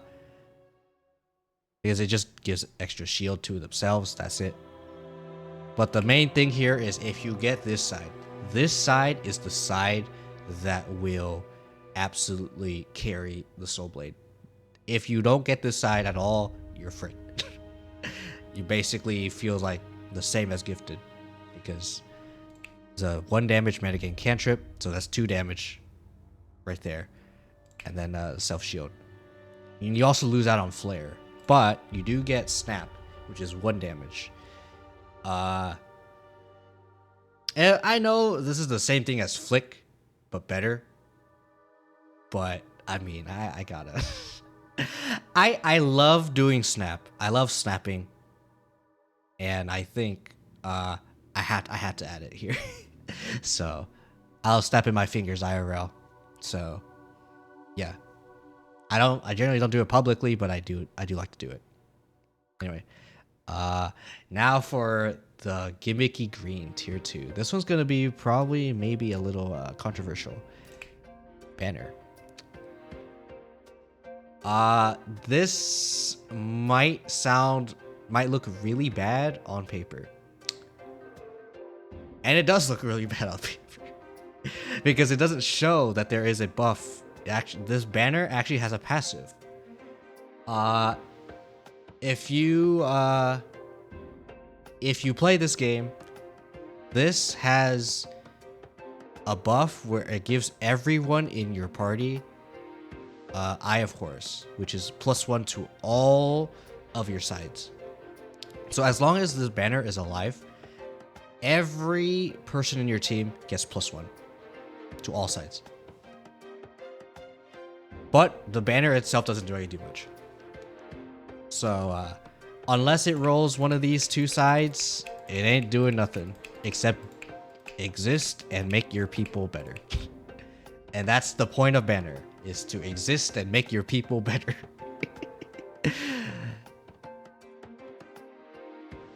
No, literally that's it. That's all it does. This side is very good. This side is good. Prevent death and then make someone use their die again. And with the +1, so basically that person is doing +2 damage because of banner. If it rolls this. So banner is really good if you get banner, just because it gives +1. It does mean, again, you get someone that does nothing for the most part, but again, still, +1 to all other heroes is nothing to scoff at. Okay. Yeah, that's tier 2. And like I said, I am trying to make this quick because, like I said, there's other things that I want to do as well. Yeah. Tier 3. Oh boy. Tier 3. Kiyo-Sekai. Okay. Incognito. For those of you who don't know, I am an enigmatic incognito guardian VTuber. I gotta put incognito. And what does incognito do? Incognito it does have a gimmick. There is a gimmick to incognito, I think. It has a passive. Back row. It is in the back row.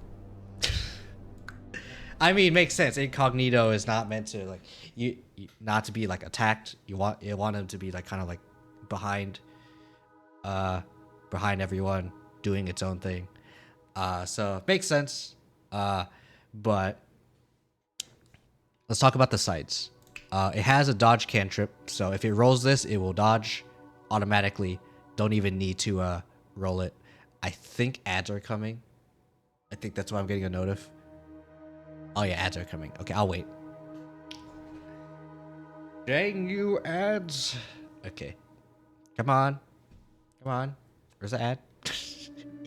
Because I don't want to just randomly talk about incognito and then have ads show up.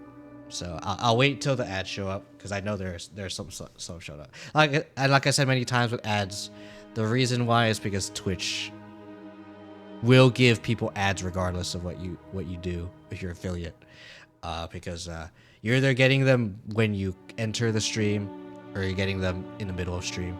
But that's why I have this little handy dandy timer thing here, which tells you when ads are showing up, and I'm getting the note if the ads are showing up now. So I'll wait for 3 minutes.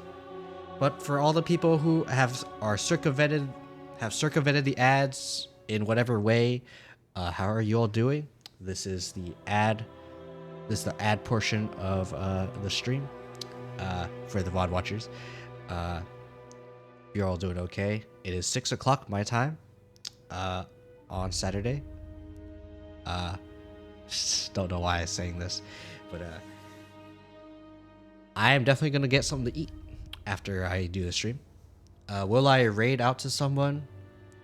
You know, if someone is playing Slice and Dice, I will. Actually, is there anyone playing Slice and Dice other than me? Nope. Okay. Well, hopefully someone will play Slice and Dice on stream, and I can rate them. I did also, okay, I will say, I did also want to do a giveaway, but I never know when I should do it. I might just do it on Twitter and just be like, oh yeah, I'm gonna do a giveaway on Twitter, see like who wants the game and stuff. Because I actually really like this game, and I want to spread the word of this game because I think it's actually very fun and like wacky with the dice. There's also some strategy as well, which I like, but there's also some randomness. And I like planning. I like planning stuff based on randomness. I know it sounds weird, but that's what this game kind of encompasses, and I like that. That's why I like this game. But yeah, I feel like I'm gonna probably just do the giveaway on Twitter, and maybe Discord. So yeah, after stream, on Sunday, I'll announce the giveaway, for this game. I'm gonna give away. Okay, let me try to remember. I know I have it. Do I have it on desktop? Slice and Dice. Okay, at the very least, I should have it on Gmail, or on my business email, which is Gmail. But oh wait, no, I could just go here. Where the frick is it? Why don't I see it? Or maybe I'm okay, no, I'm blind. Okay, never mind. Okay, there it is. Okay, go to Start. Okay, I have 2 Steam keys and I have 1 Android key. So, I'm gonna give that away to people. I'm gonna split it up between people who want an Android copy or an Android key and a Steam key. So this game is also on itch.io as well. So if you bought the game on itch.io, then you probably have the game already, so you don't need it. Just find the email again. And yeah. Anyway, now that we're back, let us talk about Incognito. Tier 3, Incognito. What other do these guys have? Okay, mana gain, damage, cantrip. Same. Actually, this is the exact same thing as Shadower. Yes, this Incognito does lose out on giving everyone dodge, but it makes up for it by doing other things. So you have 2 damage, poison, mana gain, engage. So this has a potential to do 4 damage poison. That's huge. Poison is very good. And so yeah, remember that one side in Shadower side where there's a 2 damage poison but single use? Yeah, now it's in here. And it's huge. And now there's engage. That's great. It does not have copycat. There is no 2 copycat sides, unfortunately. But there is a copycat here. 1 damage copycat era. Era gives the side 1 pip, just this side. So this literally 1 damage for every turn that pass. So if we're in turn 3, we'll assume turn 1 is like the start, right? So that's not elapsed turn. So on turn 3 you would get +2. So this would be 3 damage copycat era. So, and this will also be able to copycat the cantrip and the mana gain as well. Also copies this because it's a cantrip. So do note that this is able to copy the keywords. So if you let the round go on long enough, this can potentially be a really good damage here. But again, you probably want to end the battle as much as you can. So that's when the cantrips and the poison come in, right? This guy is not the best, I'd say, at doing a lot of damage on turn 1, but it is very good at like killing enemies like over time. So there's not a turn 1 kill unit, but is a very good at doing things over time, and has a self dodge, which can be pretty clutch. Although the thing is, it is pretty useless because it is a back row character. So generally, you don't need to dodge if you're in the back row unless someone decides to do an AoE, which in that case, the incognito will still get hit regardless. So yeah, we got champion. This one's gonna be a doozy because when I explain this one. Okay, champion. There's a lot of interesting sides here. Let's talk about them. Cleave. The Shield 2 Cleave is back, but now has a cleanse. So it's very nice to deal with negative effects. This is probably champion's worst side, obviously. You want to do damage with these units. So, and we got this again. The 1 damage self-shield, self-heal cantrip is back, but now it has a mana gain. So champion can now also give some extra mana. We do got a 3 damage self-shield. It's a pretty respectable damage. It's not the most optimal, but it is pretty decent damage. And then we have the main side, I'd say, for a champion, is 3 damage Rampage Flurry. It is not a lot of Unga Bunga damage, but if you kill a lot of enemies, there are a lot of enemies that just have low health, champion can potentially do a ton of damage. So Rampage means that you can use the site again if it kills something. And I'm gonna say right now, if you kill an ally, it also triggers. If it was lethal, means that if it kills something, it doesn't matter who you kill. It doesn't matter if you kill the enemy you attacked. Doesn't matter if an ally dies. Doesn't matter if something else dies because of it, of doing that attack. If something dies, you can use it again. So, and it has Flurry, which gives +1 for every time the side's been used. So, you use it, it gets +1. You could use it again, it does 4 damage. You use it again, if it kills something else, 1 more damage, 5 damage. Then you kill something else with it, it becomes 6, and so on and so forth. Is this a good unit? I'm not sure I would consider it a good unit, but I do consider it an interesting unit. Therefore, there you go. I really like Rampage, and I really like Growth Rampage. I do have a clip on when I use Growth Rampage with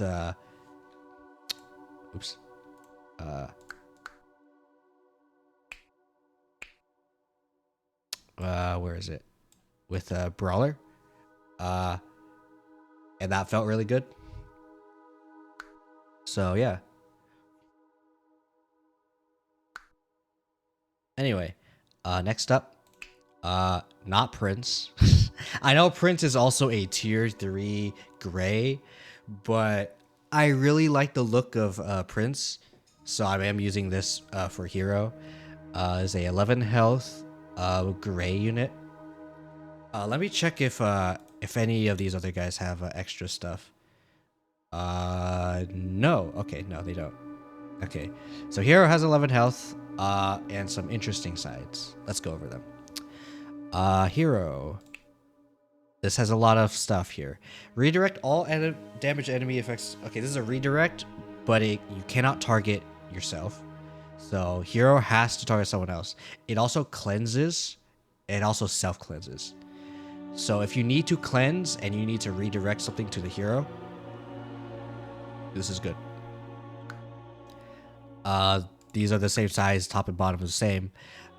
This right side is, I believe, a one shield cleave to everyone. Not everyone, cleave, but it's a boost, right? So this is probably one of the hero's worst sides, but it's not a bad side.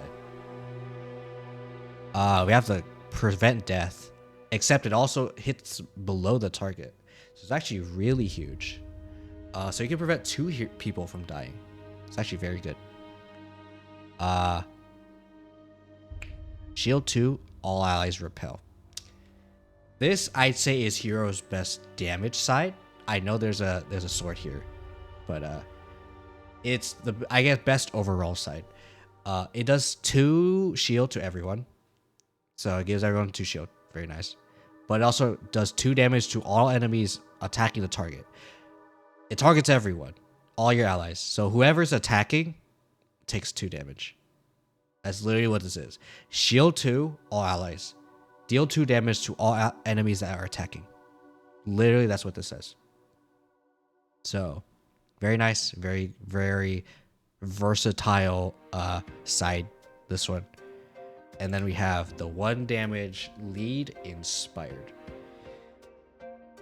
After use other hero sides that share a type with this, get plus whatever this says. Plus the pip this turn. So it's +1. It says +1. I believe because it does 1 damage. I could be wrong. Let me check the lead keyword just in case I'm wrong. +N. So it's based on what this says. So it says a 1, therefore it'll do 1. If the it also has inspired, which is doubles the side if the previous dice this turn was higher. So if someone has like cantrip that does 2 damage or more, or just it has 2, it does 2 of something, then this will double and do 2 instead. So lead also helps everyone else as well, because it makes everyone else's sides get buffed. So this has a potential to do 2 damage, but it gives everyone else +2. That's actually very nice. And this is a left side, so we're not even taking into account items. So this side could potentially be giga buffed here. So just want to note that. Potentially very good, depending on the items, I'd say, personally.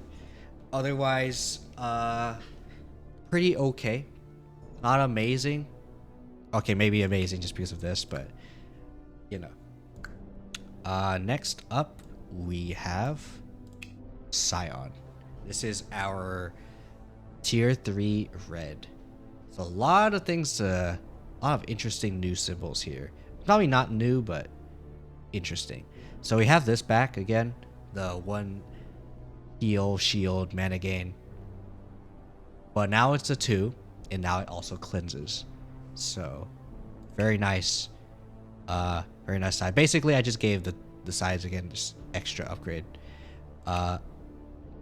Also, Scion also has second chance, which provides 2 topmost defeated allies. The reason why it says topmost, it is important. Position does matter here. So usually, position wise, how it goes is generally, I think I don't know where the greens go. They might be in the top, they might be in the bottom. I don't remember, but usually it's in order from top to bottom: orange, yellow, gray, red, blue. So if everyone else is dead, it will generally revive your orange and your yellow first. Those are the 2 guys that do damage, which makes sense. You want to revive your DPS because they're going to be the ones who are going to carry you. So makes sense. But yeah, this is very costly, I'm going to say right now. Very costly. So if you have a lot of mana from your blue or from Scion themselves, even though they're not going to do a lot of mana, you can, and you're struggling, you can use this. And then we have heal 2 all allies vitality. So basically, it gives everyone 2 extra health. That's it. Just slap 2 extra health on everyone. Very simple. If you get nothing else, this other than blank, this is not the best side, but it still helps. It's very, very helpful. So definitely not bad. Not something to scoff at for sure. 2 damage, self heal, mana gain. If you need to do damage, here's your damage. But yeah, otherwise, very simple. Scion is very simple, and I'm okay with that. Next up, this is the complicated. And yes, this is a green, a Sparky that is like colored a little green. Brave Soul tier 3 blue. It's a lot going on here, but I'm gonna go over that one last. Let's talk about this thing. Overcome. 4 mana, 1 damage, dispel, cooldown. So what this why does it cost a lot? It does 1 damage. Because dispel is huge. What dispel does is it remove all traits from the target this fight. So if it has any random gimmick, so let's say like one of the biggest bosses that people I see tend to hate on, well, between like Hexia and Inevitable.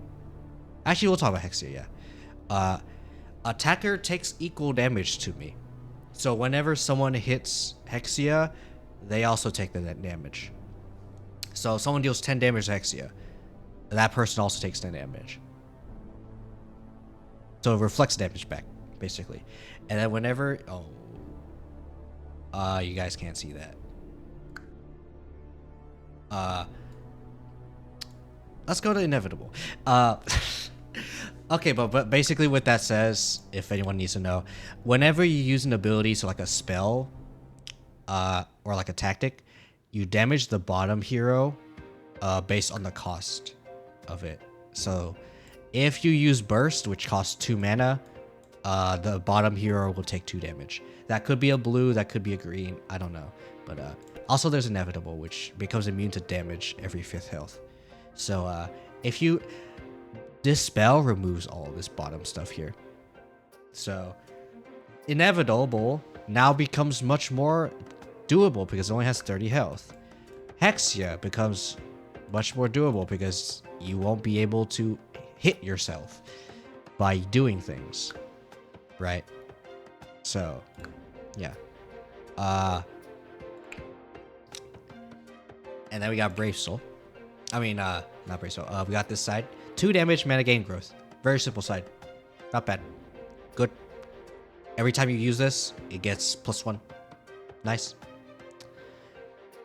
But here comes the interesting part here. 1 damage, lead, mana gain, cantrip, unusable. That's a lot of keywords. I'm gonna say right now. Let's go over them. Lead. We already went over lead, but might as well. Other heroes side that share the type gets +1 plus whatever number this says this turn. Basically,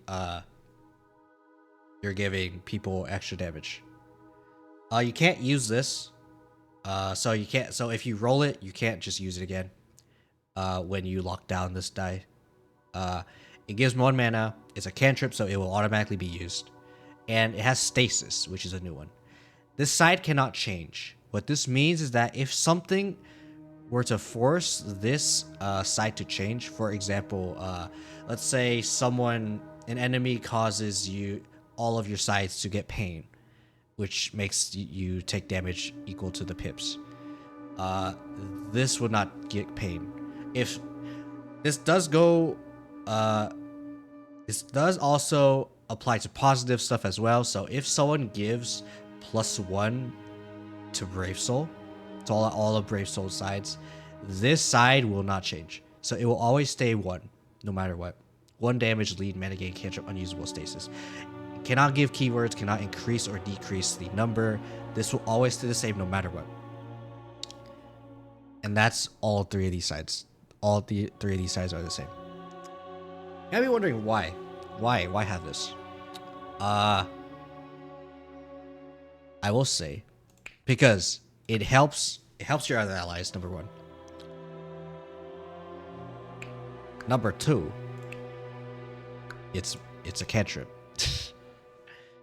I mean, if we were to compare this to, I guess the best comparison for this guy would be Sorcerer, because Sorcerer also has this stuff too. This guy has a reroll though, so this guy is better in terms of that. But is worse in terms of other stuff. Oh, not that. Oops, I I leaked the green unit, but that's all this guy has. This guy doesn't have rerolls, so or adding rerolls. So with sorcerer, there is a side that says, "Oh, you get an extra reroll for that turn." This guy doesn't have that, so you can roll 3 times normally. So you roll once, and then you can choose a reroll up to 2 extra times. So you can only get this like really 3 times, and a pretty good chance is a half chance to get this. But otherwise, you get this, which is you can just use straight up. Other hero sides that share a type with this. So if it does damage, it gives extra damage to that side. So I did forget to mention with lead, it has to be whatever the same type as the other as the one you use. So if it's a damage if it's damage, then every damage side will increase. If it's if this says damage, but the other people's stuff says mana gain, or not mana gain, shield, for example, it will not get buffed by this. So just want to note that.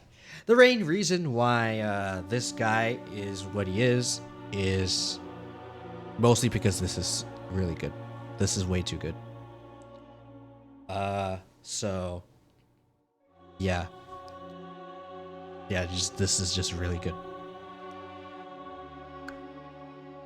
Otherwise, I'd say Brave Soul isn't the best. Might be better than Sorcerer, but otherwise, yeah.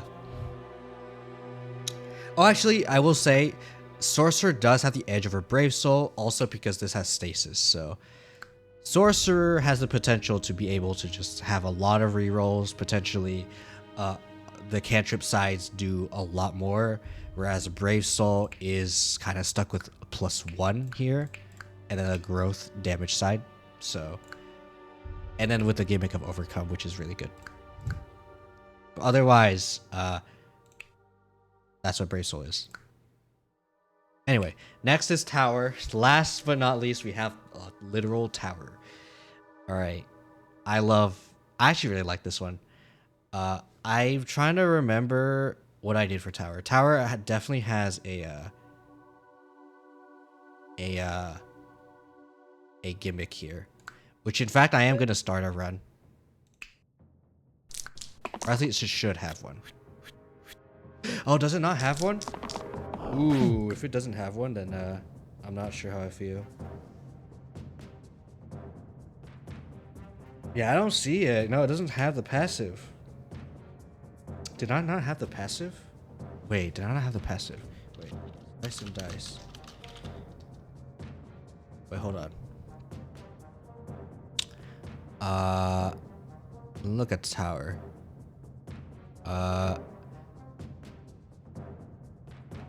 Statue, no.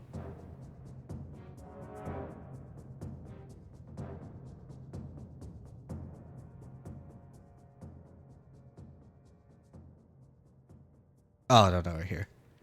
Okay, I'm gonna flee because I want to check something real quick. Okay. No, wait. Let me check if it has anything else. Duplicate, right, cleave, right, KW. No, it doesn't have it. I guess that's okay. Tower. It has 15 health. It's a lot of health. It has a stun, and it has all this really weird side.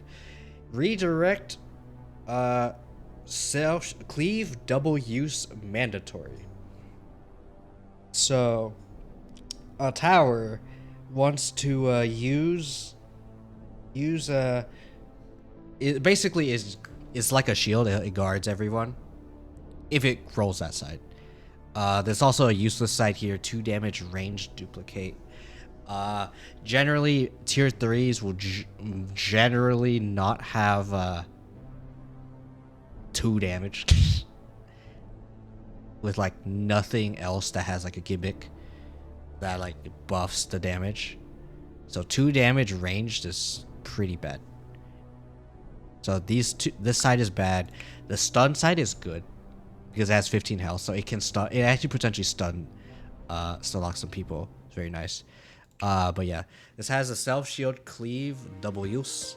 So basically, you can use this to shield yourself for 2, with a shield the tower for 2, and shield literally everyone else. This is meant to be a thing that lets you shield all of your allies. A tower it's like putting everyone on top of that tower, right? That's basically what I'm trying to emulate here. But what I wanted to do initially with tower, I think before I came back to this, was put all of your allies in the back row.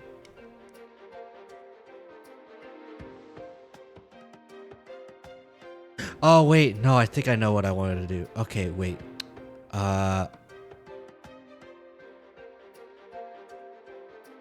Okay, so for anyone wondering what I wanted to try to do, so I did have a to think about thing in my .txt for this. So what I wanted to do was add everyone else to the back row for all other allies except for the tower. So it's like the tower guarding everyone else, right? But what I could do technically, I would try to do, or what I wanted to do, like other than that, what I could have potentially tried to do was give all allies a passive.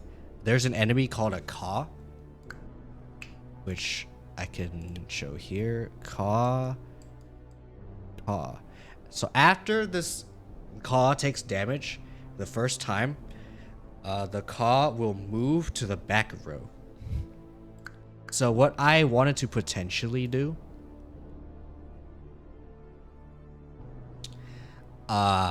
is have all allies. Okay. Have all allies get the Ka passive. Alright. And then at the start of each turn, you add 1 shield to all allies at the start of the turn. You make everyone take a damage at the start of the turn. And you add -1 damage. Or you make the tower itself take 1 less damage.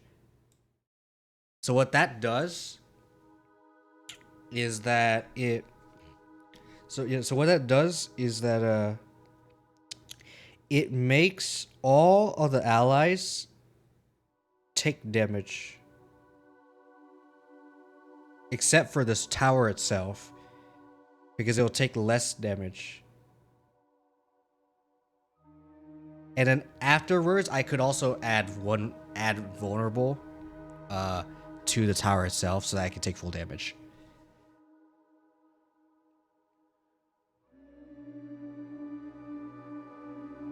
And like that could emulate the add back row to all other allies. I don't know. But yeah. That's what I wanted to emulate, but I couldn't. Therefore, I think I just added this just because that's all I could really do. But if I could experiment on it and like try to add it, I'll do it. But right now, I just don't have the time. If we revisit this again and we add either other VTubers or other characters into the game, or like text mod them into the game, I might revisit this again and then see if I can get the tower to do what I envisioned it to do. So we'll see. We'll see. Anyway, that is all of the Kiyo-Sekai ones for myself. And yes, this is all based on myself. Champion is kind of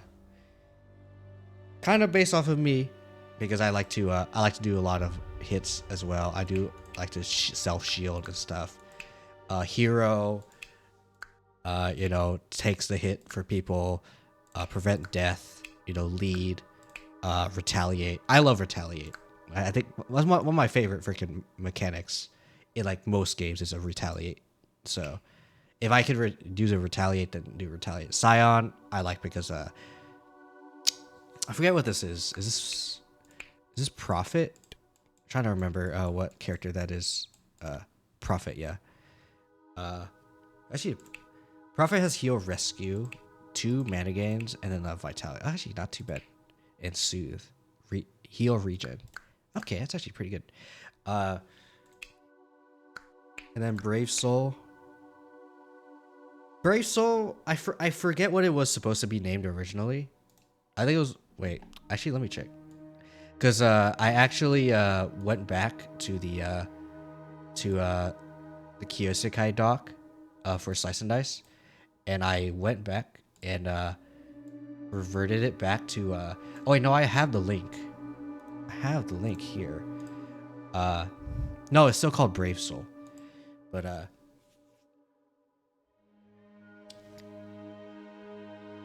I edited the original doc, the V1 doc, and then made the V2 doc. So what I did was I duplicated the V2 doc, then I rolled back the original to before I edited the doc to a V2. So it's back into V1. So there you go. I will post the Kiyo-Sekai stuff on Discord. Again, if you are not on the Discord and you want to join the Discord, you want to talk with me and stuff, join the Discord.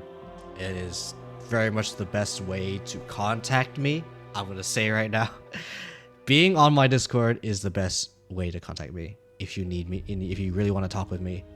Because I like to talk in my Discord. If you talk in my Discord, generally I would like to reply back, or I would do like an emote reaction.